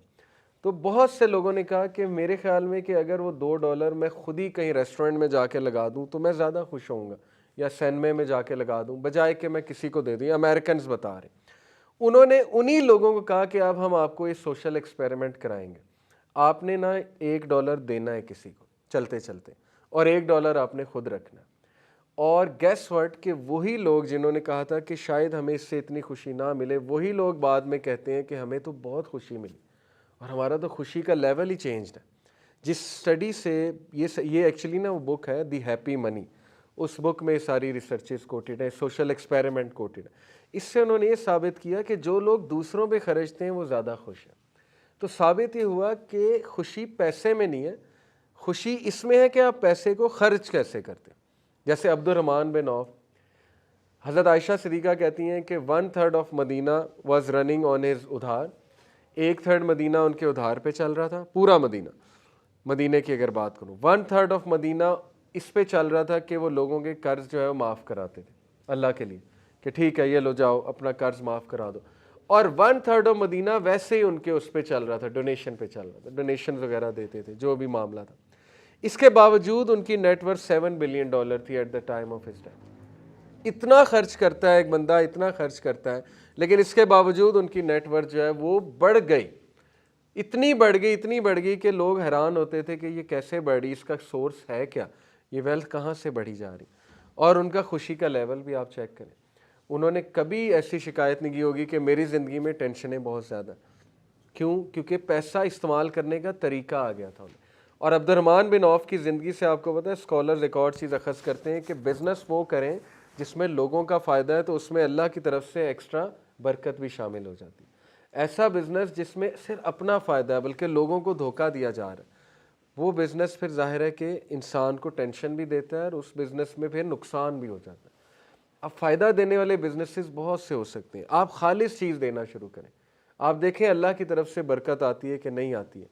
ये भी एक थॉट प्रोवोकिंग पॉइंट है। तो ज़रा पीछे आइएगा, मैं ये ऑसम स्टफ़ भी रिवाइज करा दूँ। अब हम देखते हैं कि ऑसम स्टफ़ जो है वो खुशी देती है कि नहीं देती है। तो ये किताब है दी अमेरिकन पैराडॉक्स, जी डेविड जी मायर्स की किताब है। इसकी टैगलाइन है spiritual hunger in an age of plenty. इस किताब का क्रक्स ये आगे स्टैटिस्टिक है कि 1940 का एक सर्वे अमेरिकन नेशन की जो हैप्पीनेस की एवरेज है वो है 7.5 आउट ऑफ 10 और 2015 में वो एवरेज गिर जाती है। तो यही पैराडॉक्स है। पैराडॉक्स होता है अजीबोगरीब चीज़ कि ये क्या हुआ भाई, आसाइशें तो बढ़ गई हैं, गैजेट्स तो बढ़ गए। पहले क्या होता था कि पूरे घर में एक कमरे में एक टीवी होता था, वहीं सब बैठ के टीवी देखते थे, लड़ाइयाँ भी करते थे, लेकिन खुश थे। 7.5 आउट ऑफ 10। अब तो हर बंदे के कमरे में लैपटॉप है, अब तो हर बंदे के कमरे में वाईफाई है, अब तो सब ने अपनी एलईडी रखी हुई है, अब तो इतनी सस्ती हो गई हैं चीज़ें। अब खुशी क्यों ड्रॉप हो गई है? अब खुशी तो बढ़नी चाहिए थी, लेकिन सरप्राइजिंगली खुशी ड्रॉप हो गई 7.2 पे। इस रिसर्च से साबित होता है कि अगर खुशी थिंग्स में होती, चीज़ों में होती तो बढ़ जाती। खुशी चीज़ों में नहीं है, थिंग्स में नहीं है। ये भी स्टैटिस्टिक बड़ा आई ओपनिंग है और बहुत इंपॉर्टेंट है। इसीलिए यूथ को मैं कहता हूँ कि जब भी ये नारे आप देखें ना, खा ले पी ले जी ले, कोका कोला, स्प्राइट, मन की मान, फिर जाहिर है कि ड्यू ना किया तो फिर क्या जिया, फिर पेप्सी आजकल नारा लगा रही है कि वाई नॉट मेरी जान, फिर ये टेलीनॉर के पैकेजेस आपके सामने है, 30 GB night, late night offer. अब जाहिर है लेट नाइट को बंदा अम्मी अबू से तो नहीं बात करता, यानी क्या इशारा किस तरफ है इनका, सीधी सी बात है ना। आप क्या प्रमोट कर रहे हैं और आप बाकायदा बगावत कर रहे हैं अल्लाह के निज़ाम के ख़िलाफ़। सीधी सी बात है ना, अल्लाह ने रात सोने के लिए बनाई है, आप यूथ को कह रहे हैं नहीं जागो, बल्कि नाइट पैकेज पूरा हमारा इस्तेमाल करो, फ्री में देंगे। तो फिर हम कहते हैं कि हमारी सोसाइटी से बरकत क्यों उठ गई है। तो ये सारे जो नारे हैं, दीज आर अबाउट थिंग्स। वो हमें कंज्यूमर बना रहे हैं, कस्टमर्स बना रहे हैं। उनका मकसद सिर्फ कंज्यूमर्स गैदर करना है। उनका मकसद ये नहीं कि इंटेलिजेंट लोग पैदा हों, वाइज लोग पैदा हों, अच्छी चॉइसेस लेने वाले लोग पैदा हों। उन्हें चाहिए कस्टमर के ज़्यादा से ज़्यादा ये हमारी चीज़ परचेज़ करे और हमारा बिजनेस जो है वो ग्रो करे। तो दिस इज़ द लेवल जिस पर इंसान इस वक्त गिर चुका है कि वो बाकायदा कंज्यूमर बनना चाह रहा है। वो कह रहा है मैं कंज्यूमर बनूंगा। एनीवे, इससे साबित हुआ इस सारी रिसर्च से कि चीज़ों में भी खुशी नहीं है, जिस खुशी को अभी मैं डिफ़ाइन करूँगा। ट्रू लव पे आते हैं। 25,000 लोगों को सर्वे किया 15 साल तक, जिनमें से 1716 लोग की शादी हुई। ये लूकस एंड अदर्स की एक रिसर्च है। और फिर उन्होंने सवाल की जो है वो जस्तजू की कि are married people happier. Married people are happier in year 1 to 2, but after that married is equal to non married. ये बाकायदा ग्राफ से प्रूव किया है। ग्राफ आपके सामने है। वाई एक्सिस पे लाइफ सेटिस्फेक्शन, एक्स एक्सिस पे number of years after marriage या बिफोर मैरिज। -4 एक्स एक्सिस पे नज़र आ रहा है आपको। -4 का मतलब है शादी से 4 साल पहले, 0 का मतलब है शादी वाले दिन, और 4 का मतलब है शादी के 4 साल बाद। और लाइफ सेटिस्फेक्शन आपको वाई एक्सिस पे नज़र आ रही है। अच्छा, शादी वाले दिन जिसकी शादी हुई और ट्रू लव मिल गया, उसकी लाइफ सेटिस्फेक्शन है 7.8 पे तकरीबन, वो आपको ग्राफ बता रहा है। उसके बाद देखें आहिस्ता आहिस्ता ग्राफ गिर रहा है और शादी के तीसरे साल बिल्कुल उतनी खुशी हो जाती है जितनी शुरू में थी, शादी से 3 साल पहले थी। इससे साबित ये होता है कि आहिस्ता आहिस्ता बंदा उसका भी आदी हो जाता है। बंदे को दुनिया की खूबसूरत तरीन औरत मिल जाए ना, और उसकी मतलब जिससे वो क्लेम करता था कि तुम मिल जाओगी तो बस दुनिया मेरी संवर जाएगी, जैसे वो इंडियन गानों के ज़ाहिर है वो शेर व शायरी है ना कि तुम कहो तो चांद तोड़ लाऊं, ये कर दूं वो कर दूं, तो वही लोग 3 साल बाद कैजुअल हुए होते हैं। ये बड़ा बुनियादी सा सर्वे है जिससे ये साबित होता है कि वो चीज़ के भी बंदा आदी हो जाता है आहिस्ता आहिस्ता, और बिल्कुल लाइफ सेटिस्फेक्शन वहीं पे आ जाती है जहाँ से एक्चुअली शुरू हुई होती है। Again our mind gets accustom to things, this is how we are design. हमारा जो दिल है ना, वो याद रखें वो सिर्फ अल्लाह से लगने के लिए बना। इसके अलावा जितनी दुनियावी चीज़ें ना उनसे वो लग जाता है, लेकिन उसके बाद वो फिर नॉर्मल हो जाता है और उसको कोई नई चीज़ चाहिए होती है। लेकिन ट्रूली अगर उस दिल की प्यास कोई चीज़ बुझा सकती है तो वो अल्लाह सुब्हानहू व तआला की मोहब्बत है, वो अल्लाह की कुर्बत है। ये बेसिकली हमें दीन भी बता रहा है और यही रियलिटी है। साइकोलॉजिस्ट बता रहे हैं एक बंदा 4 भी शादियां कर ले, खूबसूरत तरीन लोगों से शादी, ख़वातीन से शादी कर ले, उसका वहीं आ जाएगा लाइफ सेटिस्फेक्शन, क्योंकि वो आदी हो जाएगा। उसके बाद उसे कुछ नया चाहिए। तो अगेन ये रिसर्च हमें ये बता रही है, साबित क्या हुआ, does true love really make us happier? Yes, for a little bit, but then we kind just go back to the baseline. उसके बाद हम बेस लाइन पे आ जाते हैं, यानी कि दोबारा वहीं। हाँ, एक चीज़ है कि अगर उस रिश्ते में अल्लाह की मोहब्बत है और तकवा है तो फिर दोनों की मोहब्बत ग्रो करती। ये एक बड़ी ज़बरदस्त बात है और ये इस्लामिक कॉन्सेप्ट है। ओके, कि अगर अल्लाह के लिए एक दूसरे से वो दोनों मोहब्बत कर रहे हैं और फॉर द राइट रीजंस मोहब्बत कर रहे हैं तो वो मोहब्बत को अल्लाह बढ़ाता है। ये सूरह रूम की आयत है, आयत नंबर 21। अल्लाह कहता है कि हमने तुम्हें बनाया मर्द और औरत को और हमने तुम में मोहब्बत, मवद्दा व रहमा, ये दो चीज़ें हमने तुम में डाली। मवद्दा और रहमा कहते हैं अनकंडीशनल लव को और कंपैशन को, ये अल्लाह की तरफ से आता है। और अगर फॉर द राइट रीजंस एक बंदा दूसरे के साथ जुड़ा है, जैसे प्रॉफिट मोहम्मद सल्लल्लाहु अलैहि वसल्लम, हज़रत खदीजा, उनकी मोहब्बत बढ़ती गई बढ़ती गई बढ़ती गई। इसी तरह कई लोगों की मिसालें कि उनकी मोहब्बत बढ़ती गई आपस में। क्यों? क्योंकि for the right reasons they were loving each other, और अल्लाह सुब्हानहू व तआला की तरफ से भी मदद उसमें जो है वो शामिल थी। परफेक्ट बॉडी के तो बहुत ही हॉरिबल स्टैटिस्टिक्स हैं। 1979 obese individuals followed for 4 years for diet after diet program। 3 groups में उन्हें डिवाइड किया, एक ग्रुप जो वेट लॉस करेगा, एक जो वेट गेन कर लेगा, एक जिनका वेट सेम है, जिन्होंने कसम खाई थी कि हमने वेट लॉस नहीं करना। अब उन्होंने तीनों को कंपेयर किया। सरप्राइजिंगली सबसे ज़्यादा डिप्रेस्ड वेट लॉस वाले थे, वो आपके सामने स्टैटिस, डिप्रेशन वाई एक्सिस पे। स्ट्रेंज, जिन्होंने वेट लॉस किया वो पहले से भी ज़्यादा डिप्रेस हो गए, और वो लोग जिन्होंने वेट गेन किया वो डिप्रेस पहले से हुए लेकिन कम, जो वेट स्टेबल रहा वो भी डिप्रेस हुए, पहले से ज़्यादा मूड उनका ख़राब हुआ कुछ अरसे बाद, जब उन्हें 4 साल बाद दोबारा किया गया।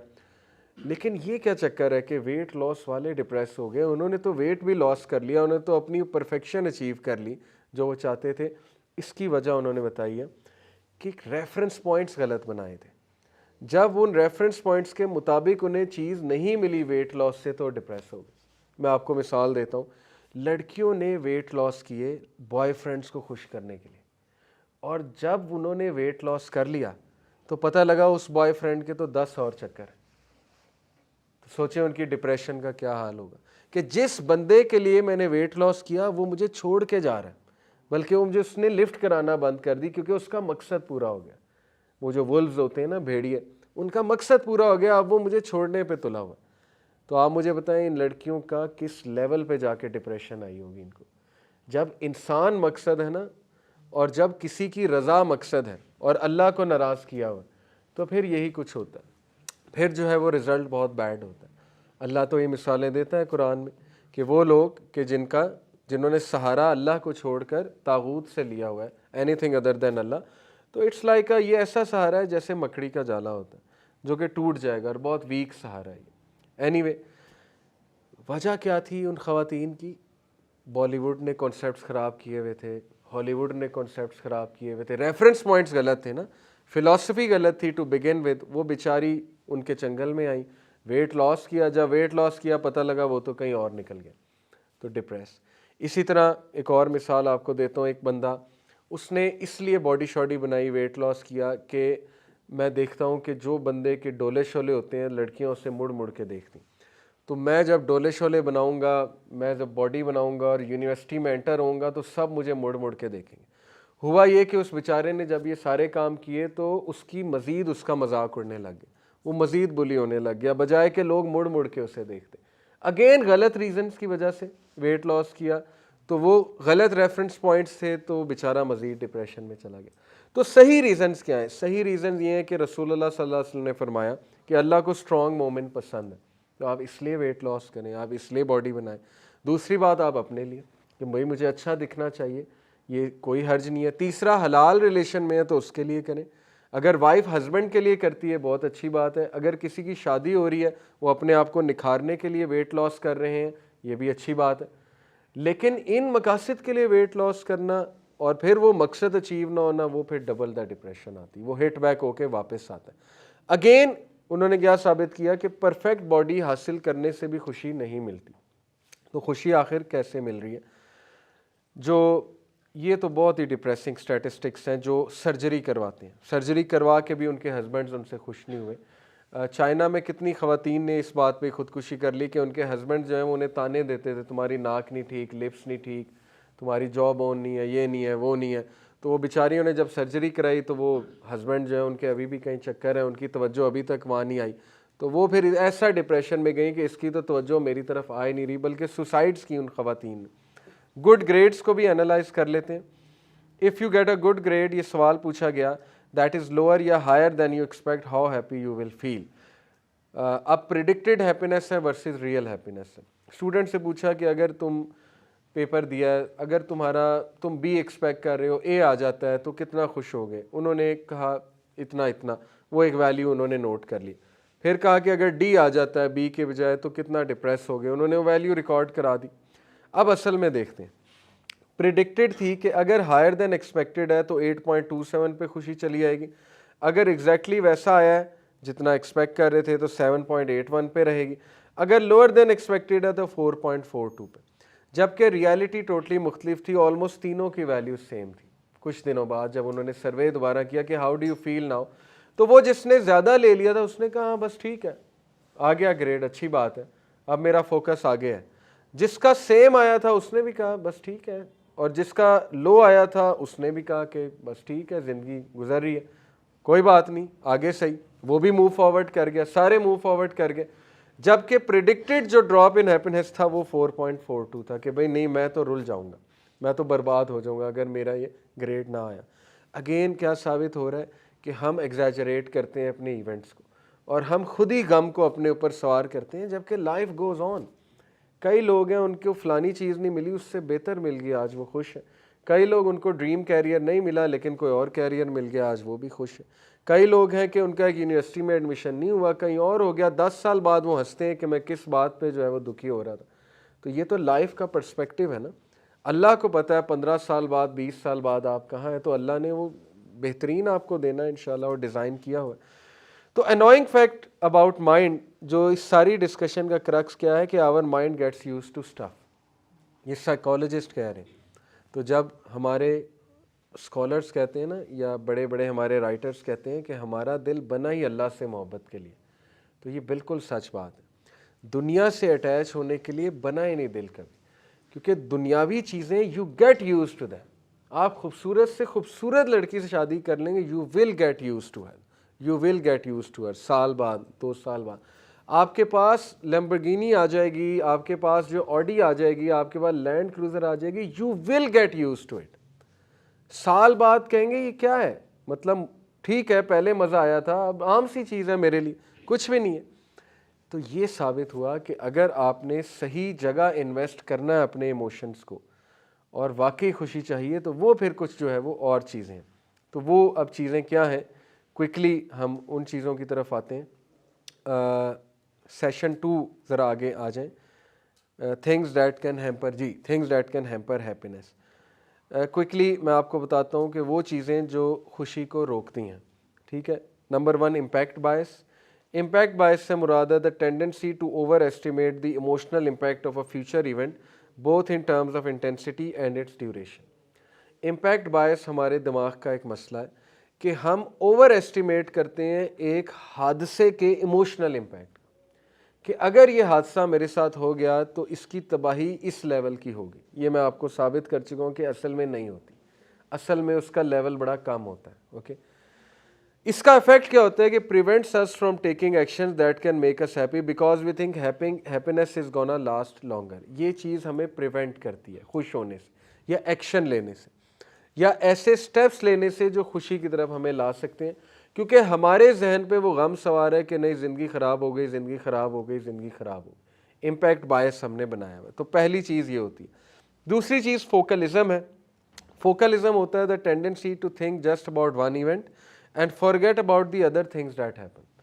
एक हादसे पे नज़र जमा लेना, एक अपनी कमी पे नज़र जमा लेना, या अपनी महरूमी पे नज़र जमा लेना, या अपनी ज़िंदगी की किसी एक मुश्किल पे नज़र जमा लेना, और बस उसी के बारे में सोचते रहना, और इर्द गिर्द किसी चीज़ को ना देखना कि मेरे माँ बाप हयात हैं, मेरे बहन भाई हयात हैं, या मेरे फ्रेंड्स अच्छे हैं, या चलो मैं इतना हाईली एजुकेटेड हूँ, या अल्लाह ने मुझे बहुत सी नेमतें दी हुई हैं वगैरह वगैरह। वो सब छोड़ के सिर्फ एक हादसे पे नज़र जमाना, तो ऐसा बंदा जो फोकलिज्म का शिकार होता है, ये बाकायदा एक सोच का नाम है। फोकलिज्म एक पर्सनैलिटी टाइप का नाम है।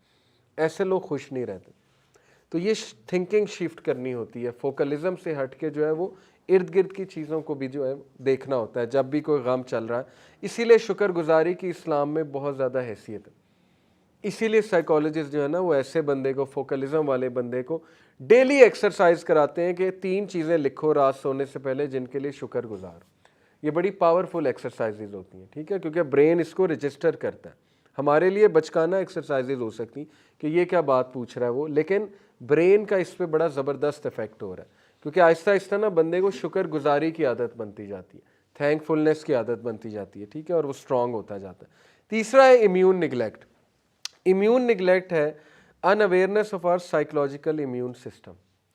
अल्लाह ने आपको रेजिलियंस अंदर कूट कूट के आपके भरी हुई है, हर बंदे में रेजिलियंस की कैपेबिलिटी है। ओके, अल्लाह ने इंसान को बहुत ज़्यादा सख्त बनाया है, परफेक्शन पर पैदा किया है, आपको वो केमिकल सिस्टम दिया है मुकाबला करने का। कोर्टिसोल केमिकल सब में इमरजेंसी केमिकल होता है। जब आप सांप को देखते हैं आप दौड़ लगा देते हैं, वो कोर्टिसोल केमिकल का काम है, वो आपको इमरजेंसी सिचुएशन में लाता है और आप भाग जाते हैं।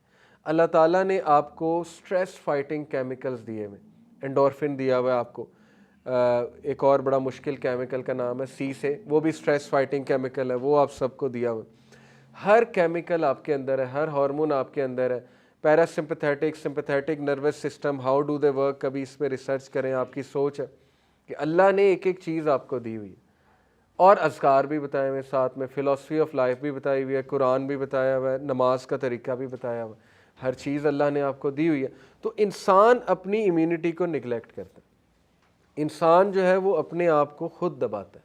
इसको कहते हैं लर्नेड हेल्पलेसनेस। ओके, बहुत से लोग ना लर्नेड हेल्पलेसनेस का शिकार होते हैं, साइकोलॉजी में इसे कहते हैं लर्नेड हेल्पलेसनेस। इससे मुराद क्या है कि वो ये समझ लेते हैं कि मैं हेल्पलेस हूँ, वो ये समझ लेते हैं, वो ना अपने ऊपर सवार कर लेते हैं कि फ़लानी जगह मैं हेल्पलेस हूँ, और ये एक लर्नेड हेल्पलेसनेस है। ये असल में वो हेल्पलेस नहीं है, उसने खुद अपने आप को कह दिया तुम हेल्पलेस हो, तुम कुछ नहीं कर सकते, तुम्हारा कुछ नहीं हो सकता। और मैं अक्सर ये बात कहता हूँ कि शैतान विल पावर तोड़ता है मोमिन की, और दूसरा वो मोमिन को अल्लाह से दूर करता है, और फिर वो उसे लर्नेड हेल्पलेसनेस की तरफ ले जाता है, और फिर वो उसे दूसरों पे रिलाय कराता है कि तेरा मसला फ़लाना बंदा हल कर सकता है, और वो ही करेगा, उसके अलावा कोई नहीं करेगा। और ये शिर्क में आता है। बाय द वे, ये स्कॉलर्स इतनी सख्ती से कहते हैं कि अगर आप किसी बंदे के बारे में माइंड में ये ले आते हैं ना कि मेरा मसला ये बंदा हल कर सकता है, तो ये one of the forms of शिर्क है, यानी अकीदे की ख़राबी है। आपके माइंड में ये होना चाहिए कि ये बंदा सिर्फ एक ज़रिया है जो मुझे कोई नसीहत कर सकता है, कोई एडवाइस कर सकता है, मशवरा लेने में कोई हर्ज नहीं है।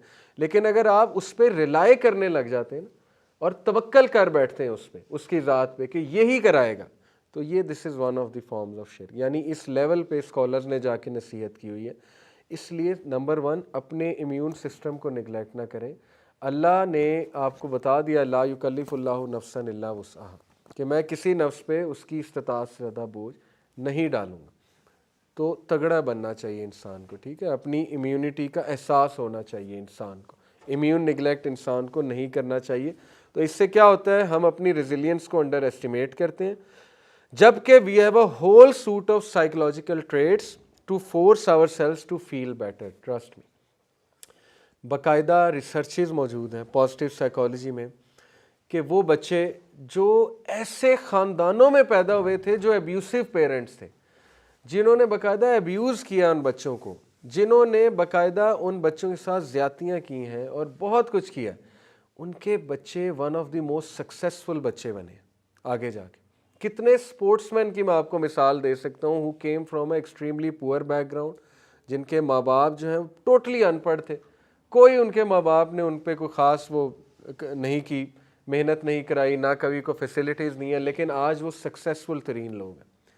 फ़र्क क्या है उन लोगों में और आम बंदे में ना, उन्होंने फ़र्क तलाश किया और उन्होंने कहा कि वो लोग जो रेजिलिएंट होते हैं ना, वो अपना सपोर्ट सिस्टम कहीं ना कहीं ढूंढ लेते हैं, हालात ना खुद क्रिएट करते हैं।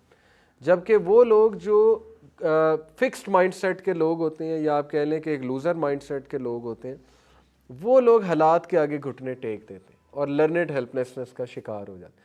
तो it all depends on one's attitude and one's mindset, ये याद रखें।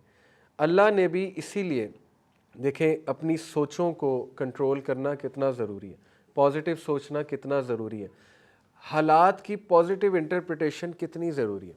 हालात कितने भी ख़राब हो जाएं, you must find excuses to make positive interpretation, trust me, उससे आपको बहुत फ़ायदा होगा, बहुत फ़ायदा होगा। है मुश्किल, लेकिन सहाबा और तमाम कामयाब लोग जो खुश रहे हैं ज़िंदगी में, आप देखें कि वो हमेशा हालात की उनके पास कोई ना कोई पॉजिटिव इंटरप्रिटेशन ही होती, उनकी ज़बान पे शुक्रगुजारी होती थी यार, और इसका इम्पैक्ट उनकी पर्सनैलिटी पे बहुत ज़बरदस्त होता था। ठीक है, ये रिसर्च से प्रूवन बाकायदा जो है वो बातें हैं। और एक और वजह, wrong definition of happiness, euphoria, elation और हिडोनिज़म। बहुत से लोग इस डेफिनेशन को हैप्पीनेस मानते हैं, तो इसलिए वो कभी भी खुश नहीं होते, क्योंकि वो समझते हैं कि फ़लानी चीज़ मुझे मिल जाएगी तो मुझे खुशी मिल जाएगी। हाँ, वो फ़लानी चीज़ मिलने से कुछ देर के लिए यूफोरिया हो जाएगा, इलेशन हो जाएगा, लेकिन उसके बाद वो चीज़ आपको ठप कराएगी। तो ये बड़ा ज़रूरी है। Okay, lastly, how to achieve happiness, session 3 की तरफ आइएगा। Big tip, don't invest in stuff, invest in experiences. ये बाकायदा रिसर्चेज हैं, ये देख लें, कुमार एंड अदर्स 2014 की रिसर्च है कि वो लोग, बल्कि वैन बोवन की रिसर्च देखें, वो लोग जो एक्सपीरियंसेस की तरफ जा रहे हैं तो उनकी हैप्पीनेस जो है वो 7.30 है, वर्सेस जो मटेरियल पे स्पेंड कर रहे हैं 6.42 है। ओके, इससे ऊपर का ये देखें, excitement, pleasantness, experience versus material, तो डबल है, 2.64 वर्सेस 1.37 और 2.58 वर्सेस 1.06। साबित हुआ कि आप एक्सपीरियंसेस पे शेयर करें, ओके, मनी स्पेंड करें। और ये कुछ बातें हैप्पी रहने के लिए। Number 1, reset your preference point से क्या मुराद, रेफरेंस पॉइंट, अपने रेफरेंस पॉइंट्स को रीसेट करते रहें। कैसे? कंक्रीटली री एक्सपीरियंस से मुराद है कि जिस चीज़ ने आपको खुश किया था आप उसको री एक्सपीरियंस करते रहें दोबारा से। ये साइकोलॉजिस्ट की बातें। जैसे मैरिड कपल्स को ये सजेशन दी जाती है ना कि आप डेटिंग, हलाल डेटिंग करें, दोबारा लव को रिवाइव करें, आप कैंडल लाइट डिनर्स करें, ठीक है ना, आप एक दूसरे की तारीफ़ करें, dress up for each other, उस एक्सपीरियंस को रिक्रिएट करें या उस एक्सपीरियंस को री एक्सपीरियंस करें। तो इससे ये कि रेफरेंस पॉइंट रीसेट हो जाएगा। अगर आपकी तवज्जो कहीं बाहर जा रही थी, तवज्जो वापस उस जगह आ जाएगी, शादी में दोबारा आ जाएगी, तो ये रीसेट कर रहे हैं आप। कॉन्क्रीटली ऑब्जर्व, ये बड़ी अच्छी एक उन्होंने टेक्निक बताई, और इस्लाम भी यही कहता है कि आप ना अपनी नेमतों पे नज़र रखें, उनको ऑब्ज़र्व करें, कॉन्क्रीटली ऑब्ज़र्व किया करें, उनको लिस्ट डाउन कर लिया करें और उनको बार बार ऑब्ज़र्व किया करें। Avoid social comparison, social comparison को अवॉइड करें, क्योंकि सोशल कंपैरिजन इंसान को बहुत डिप्रेशन में ले जाता है और सोशल कंपैरिजन इंसान को छोटा फील कराता है। इंटरप्ट योर कंजप्शन, ये बड़ी ज़बरदस्त टिप है।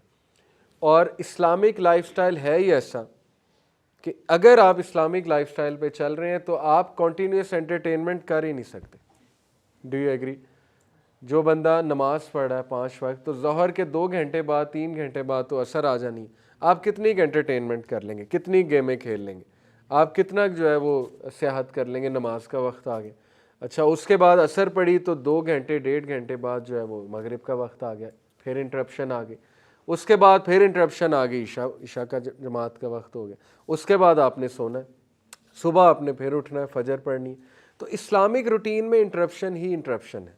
जो लोग कॉन्टीन्यूस एंटरटेनमेंट करते हैं उनका हैप्पीनेस इंडेक्स बहुत डाउन है। ये बाकायदा रिसर्च है, उन्होंने बाकायदा वो लोग जो नेटफ्लिक्स यूज़र्स हैं, बहुत हैवी किस्म के, 12-12 घंटे नेटफ्लिक्स पे बैठते हैं, तो उनसे ये सर्वे बाकायदा किया हुआ है और दे फाउंड आउट कि चूँकि उनकी कंजम्पशन में इंटरप्शन नहीं है, तो इसलिए at the end of the day वो ज़्यादा डिप्रेस्ड है, at the end of the day वो ज़्यादा इनकम्प्लीट फील कर रहे हैं कि there is still that void, there is still that incompleteness in our self.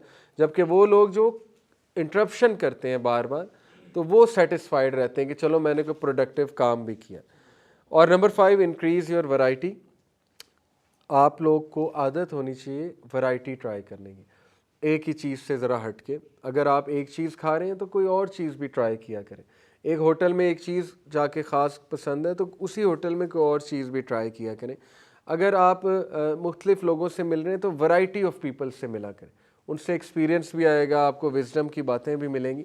तो ये भी एक उन्होंने टिप दी कि आप अपने रेफरेंस पॉइंट्स इस तरह से रीसेट जो है वो कर सकते हैं। ओके, और एक अच्छी टेक्निक है इनकी, नेगेटिव विजुअलाइजेशन। ये उसी ने साइकोलॉजिस्ट ने एक मिसाल दी, एक मूवी की, अ वंडरफुल लाइफ, बहुत पुरानी एक मूवी है, ब्लैक एंड वाइट। उसकी स्टोरी मैं देख रहा था क्या है, उसकी स्टोरी बेसिकली ये है कि एक बंदा पैसा कमाने लग जाता है, तो वो पैसे के नशे में डूब के अपनी फैमिली को इग्नोर करने लग जाता है, बदतमीज़ हो जाता है, अपने माँ बाप के साथ ज़रा एटीट्यूड वाला हो जाता है, बीवी बच्चों के साथ। तो क्या होता है कि उसको ख्वाब आता है कि उसकी डेथ हो गई और उसको एंजल ऑफ डेथ लेने आता है, और वो एंजल ऑफ डेथ उसे विज़िट कराता है कि देखो तुम्हारे मरने से कोई फ़र्क नहीं पड़ा, 3-4 दिन ये रोए हैं, उसके बाद सारे अपने बिजनेसेस में लग गए। तो वो बड़ा रिग्रेट फील करता है कि अगर मेरे पास ये नेमतें ना होती, ये फैमिली और माँ बाप, तो फिर मेरा क्या बनता। तो उसे तब फील होता है। तो इसको कहते हैं नेगेटिव विजुअलाइजेशन। नेगेटिव विजुअलाइजेशन का मतलब है thinking about the reverse that could have happened. ये भी सोचने से साइकोलॉजिस्ट कहते हैं कि इंसान अपने रेफरेंस पॉइंट्स को रीसेट करता है कि व्हाट इफ़ ये चीज़ भी मेरे पास ना होती। बजाय कि ये सोचने के कि काश मेरे पास ये चीज़ होती, आप नेगेटिव विजुअलाइजेशन पर आए कि व्हाट इफ़ जो अभी है वो भी ना होता। तो ये बड़ा एक ज़बरदस्त टेक्निक होती है, साइकोलॉजिस्ट कराते हैं ना ये टेक्निक। वो कहते हैं कि what are the top 3 things in your life जिसके लिए आप ग्रेटफुल हैं। उसके बाद वो कहते हैं कि व्हाट इफ़ ये 3 चीज़ें ना होती, तो आपको सोचने पे मजबूर करते हैं। ठीक है, उससे ये कि शुक्रगुजारी बढ़ती है, उससे कि बंदा अप्रिशिएट करता है, एक्नॉलेज करता है उन चीज़ों को, और फिर बंदा जो है उनके साथ ठीक होना शुरू होता है उन चीज़ों को लेके। तो बड़ा ज़रूरी है। इन शॉर्ट सारा का सारा जो क्रक्स है ना वो ये है, GI जो फैलिसी। कितनी मेहनत करनी पड़ती खुश रहने के लिए। अब समझ आ रही है, खुशी ऐसे नहीं आ जाती बैठे बैठे। ये अच्छी खासी एक्टिविटीज़ हैं जो मैंने 5 चीज़ें बताई कि रीसेट करो अपने रेफरेंस पॉइंट, नेगेटिव विजुअलाइजेशन करो, यानी हर वक्त you have to be on your toes, ये करो ये करो ये करो। तो इससे ये अच्छा नहीं कि simple Islamic way of life पर आ जाए, सिंपल रसूलुल्लाह सल्लल्लाहु अलैहि वसल्लम की हदीस पढ़ना शुरू करें और वो हदीस अपनी लाइफ में लाना शुरू करें। रात को सोते हुए क्या सुन्नतें हैं वो अप्लाई करना शुरू करें, वज़ू करके सोएं। रात को जब सुबह उठते हुए क्या सुन्नतें हैं, नमाज़ पढ़ना शुरू करें, नमाज में सुकून हासिल करना शुरू करें। और जो जो गाइडलाइंस हैं अल्लाह के नबी सल्लल्लाहु अलैहि वसल्लम की डाइट के हवाले से, सिंपल वो अप्लाई करना शुरू करें। जो सोच हदीस से हमें पता लग रही वो सोच अप्लाई करना शुरू करें। सिंपल लाइफ सेट बन जाएगी और हैप्पीनेस आ जाएगी। अदरवाइज़ बड़ी मेहनत का काम है। साइकोलॉजिस्ट तो अच्छे खासे जो है वो पैसे ले लेते हैं इन सारी चीज़ों के। तो lastly just to conclude, Islamic concept of happiness, याद रखें कि हैप्पीनेस का वर्ड इस्लाम में सकीना है। सकीना नाजिल होती है। एक गारे सौर में अल्लाह सुब्हानहू व तआला, सूरह अनफाल की आयत है, अल्लाह कहते हैं कि हमने मोहम्मद सल्लल्लाहु अलैहि वसल्लम और उनके कंपेनियन पे सकीनत नाजिल की गारे सौर में। और फिर जंग बदर के मौके पे मोमिनीन पे सकीनत नाजिल हुई। सकीनत में 4 चीज़ें आती हैं, calmness, tranquillity, reassurance, constant state of gratitude. Reassurance को डिस्कस करता हूँ। कामनेस, आपको पता है एक बंदा काम है, उसके अंदर बहुत तूफ़ान चल रहा होगा लेकिन बाहर वो काम है। जैसे रसूलुल्लाह सल्लल्लाहु अलैहि वसल्लम काम थे, ऐसे नहीं थे कि इतनी मुश्किलात के बावजूद उनको गुस्सा चढ़ा रहता था हर वक्त। आपको ऐसी कोई हदीस नहीं मिलेगी कि अल्लाह के नबी सल्लल्लाहु अलैहि वसल्लम जो है उनको कोई गुस्सा चढ़ा हुआ है या वो सहाबा को डांट रहे हैं, कभी आपको ऐसा नहीं मिलेगा। वो तो बहुत नरम मिजाज, बहुत शगुफ्ता मिजाज, बहुत काम पर्सनैलिटी थे, हालांकि सबसे ज़्यादा मुश्किलात उनकी लाइफ में थी। ट्रैंक्विलिटी कहते हैं सुकून को। एक बंदे की ज़िंदगी में सुकून है, ट्रैंक्विलिटी है, पीस है, दिली सुकून जिसे अल्लाह ने इत्मीनान कहा है।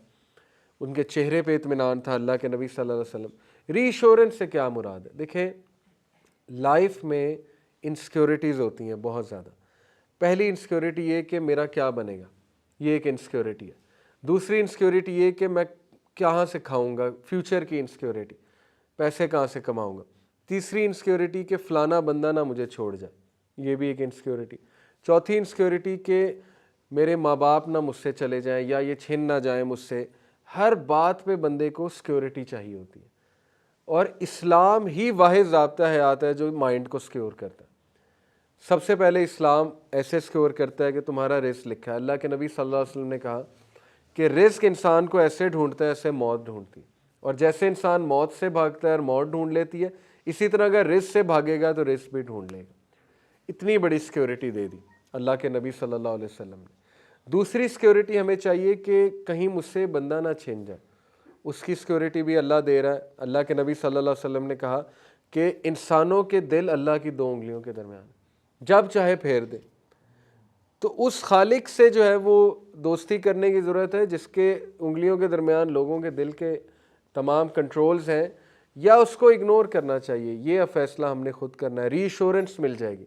देखें अल्लाह के नबी के साथ वो लोग जुड़े हुए थे जो प्योरली लॉयल तरीन लोग थे। तो एक फ़ायदा आपको पता है कि अल्लाह सुब्हानहू व तआला के करीब होने का एक फ़ायदा ये है कि अल्लाह लॉयल लोग आपके इर्द गिर्द ले आता है, जो लोग आपकी हिफाजत करते हैं और आपसे सच में प्यार करते हैं, लॉयल होते हैं। इसमें लॉयल बीवी भी हो सकती है, लॉयल औलाद भी हो सकती है, इसमें लॉयल दोस्त भी हो सकते हैं, लॉयल रिश्तेदार हो सकते हैं। इसमें अल्लाह ले आता है ऐसे लोग आपके करीब। ये रीअश्योरेंस दे रहा है अल्लाह ये रीअश्योरेंस दे रहा है कि अगर तुम्हारा कोई लॉस हो जाता है तो आखिरत में पूरा कर दूंगा। इतनी बड़ी रीअश्योरेंस वेस्ट के पास नहीं है। डिप्रेशन में वो लोग इसीलिए जाते हैं, किसी के माँ बाप मर गए तो वो ओवरकम ही नहीं कर पा रहे, वो उन्हें हादसा बर्दाश्त ही नहीं हो रहा, ये हो कैसे सकता है। तो यहाँ अल्लाह कह रहा है कि जन्नत में जैसे ही बंदा एंटर होगा सबसे पहले अपनी फैमिली से मिलेगा। सूरह तूर की आया कि सबसे पहले अल्लाह सबको इकट्ठा कर देगा। हदीस में यहाँ तक आता है कि कुछ लोग अल्लाह कहेंगे कि अल्लाह वो फ़लाना बंदा नहीं नज़र आ रहा है, हमारे साथ दुनिया में था। तो अल्लाह सुब्हानहू व तआला कहेंगे अच्छा जाओ उसे भी ले आओ। तो अल्लाह उसे इजाज़त देंगे कि उसे भी निकाल कर ले आओ, यानी मोमिनीन की भी सिफारिश है जन्नत में। तो कितना ब्यूटीफुल मंजर अल्लाह पेश कर रहे हैं और कितनी रीअश्योरेंस मिल रही है। तो रीअश्योरेंस का हैप्पीनेस से बड़ा ताल्लुक है। हैप्पीनेस डिस्टर्ब ही तब होती जब बंदा इनसिक्योर है, उसे रीअश्योरेंस नहीं है। अल्लाह ने पेन्स की रीअश्योरेंस दी हुई है। रसूलुल्लाह सल्लल्लाहु अलैहि वसल्लम ने फरमाया कि मोमिन को कांटा भी नहीं चुभता है कि उसके बदले उसके गुनाह माफ़ होते। और एक बंदा जिसकी ज़िंदगी में काफ़ी मुश्किलात हैं लेकिन वो सब्र कर रहा है और वो अच्छे से शुक्रगुजारी के साथ ज़िंदगी बसर कर लेता है और बस अल्लाह ताला से मदद तलब करता है, तो उसको बहुत रिवॉर्ड मिलेगा आखिरत वाले दिन, क़यामत वाले दिन उसको बहुत रिवॉर्ड मिलेगा। तो ये रीअश्योरेंस फराहम की जा रही। फिर सोबान रज़ियल्लाहु अन्हु, उनको रीअश्योरेंस चाहिए थी और अल्लाह ने फराहम की। सोबान रज़ियल्लाहु अन्हु अल्लाह के नबी सल्लल्लाहु अलैहि वसल्लम से इतनी मोहब्बत करते थे, एक सहाबी हैं। उन्होंने एक बार ना उनका रंग पेल हुआ है, रंग फक हुआ, उड़ गया रंग, और वो परेशान है और रसूलुल्लाह सल्लल्लाहु अलैहि वसल्लम के पास आते हैं। तो अल्लाह के नबी कहते हैं कि सोबान क्या हुआ, तुम्हारा रंग जो है वो पेल हुआ है, तो तुम बीमार हो, आर यू सिक? तो वो कहते हैं अल्लाह के नबी नहीं, मुझे कोई सिकनेस नहीं है। इस रंग के फ़क होने की वजह यह है कि मैं ये सोच रहा था कि जब तक मैं आपको देखूँ ना तो मेरा दिन नहीं गुजरता। यानी इतनी मोहब्बत करते थे कि जब तक मैं आपका चेहरा मुबारक ना देख लूँ तो मुझे सुकून नहीं मिलता। तो अल्लाह के नबी मैं सोच रहा था कि पता नहीं मैं जन्नत में आपके साथ होऊंगा कि नहीं होऊंगा, क्योंकि आप तो अंबिया के साथ होंगे, आप तो बहुत हाई लेवल पे होंगे, पता नहीं मैं किस लेवल पे होऊंगा। और कहते कि खुदा ना खास्ता पता नहीं मैं जन्नत में होऊंगा भी कि नहीं होऊंगा। तो अल्लाह के नबी सल्लल्लाहु अलैहि वसल्लम मुस्कराए और फिर ये आयत नाजिल हुई कि बेशक वो लोग जो ईमान लाए वो उन्हीं लोगों के साथ होंगे जिनसे वो मोहब्बत करते हैं। ये कॉन्टेक्स्ट है उस आयत का। तो वो सहाबी बहुत खुश हुए और अल्लाह के नबी सल्लल्लाहु अलैहि वसल्लम ने उन्हें मुबारक दी कि अल्लाह ताला ने तुम्हें रीअश्योरेंस दी है कि तुम मेरे ही साथ होगे क़यामत वाले दिन भी। तो फ़ौरन से रीअश्योरेंस आ गई और वो देखें वो खुश हो गए। हालांकि पहले उनके गम में जाने की वजह ये थी कि पता नहीं मैं अल्लाह के नबी को देख पाऊँगा कि नहीं देख। तो इस्लाम में रीअश्योरेंस ही रीअश्योरेंस है, हर चीज़ की रीअश्योरेंस है। कॉम्पनसेशन हो जाएगी, तुम्हें दुख ना करो, क़यामत वाले दिन तुम्हें मिल जाएगा या अल्लाह तुम्हें इससे बेहतर दे देगा, हर चीज़ पे रीअश्योरेंस हो रही है। और लास्ट है कांस्टेंट स्टेट ऑफ ग्रेटिट्यूड के इंसान जो है वो शुक्रगुजारी की हालत में होता है, कॉन्स्टेंटली शुक्रगुजारी की हालत में होता है। तो ये सारी चीज़ें जब मिल जाती हैं तो सही मायने में इंसान खुश है। और ये सहाबा की खुशी है, ये रसूलुल्लाह सल्लल्लाहु अलैहि वसल्लम की खुशी, सकीनत नाजिल हो जाती है उन। और इसका शॉर्टेस्ट फार्मूला ये है कि आप अल्लाह को राज़ी करने पे लगें और आप अल्लाह की इबादत में लगें और अल्लाह के अहकामात पे चलें, बस दैट्स इट। फिर आप देखें ये चारों चीज़ें ऑटोमेटिक है। कामनेस भी ऑटोमेटिक है, ट्रैंक्विलिटी भी ऑटोमेटिक है, रीअश्योरेंस अल्लाह कहता है मैं इनका दिल पुख्ता कर दूंगा, जैसे असहाबे कहफ का किया कि मैंने इनका दिल पुख्ता कर दिया और ये जम गए, खड़े हो गए उस बात पे। तो ये रीअश्योरेंस की वजह से होता है और बंदा कुछ भी बर्दाश्त करने के लिए तैयार हो जाता है और हंस के बर्दाश्त करता है और उसको कांस्टेंट स्टेट ऑफ ग्रेटिट्यूड, उसकी ज़बान पे शुक्रगुजारी तारी हो जाती है। ये वेस्ट का कॉन्सेप्ट है कि ये अचीव करनी पड़ती हैं बहुत मेहनत से। हमारा कॉन्सेप्ट ये है कि एक एंटिटी को राज़ी करो और उसका कहना मानो, तो ये सारी चीज़ें गिफ्ट मिलती, ये सारी चीज़ें आपको अल्लाह ताला देता है। तो ये हमारा कॉन्सेप्ट है हैप्पीनेस का। अल्लाह ताला हमें समझने की, अमल करने की तौफीक अता फ़रमाए। जज़ाकुमुल्लाह खैर। सुब्हानकल्लाहुम्मा व बिहम्दिका अशहदु अल्ला इलाहा इल्ला अंता अस्तगफिरुका व अतूबु इलैक। वस्सलामु अलैकुम व रहमतुल्लाहि व बरकातुहू।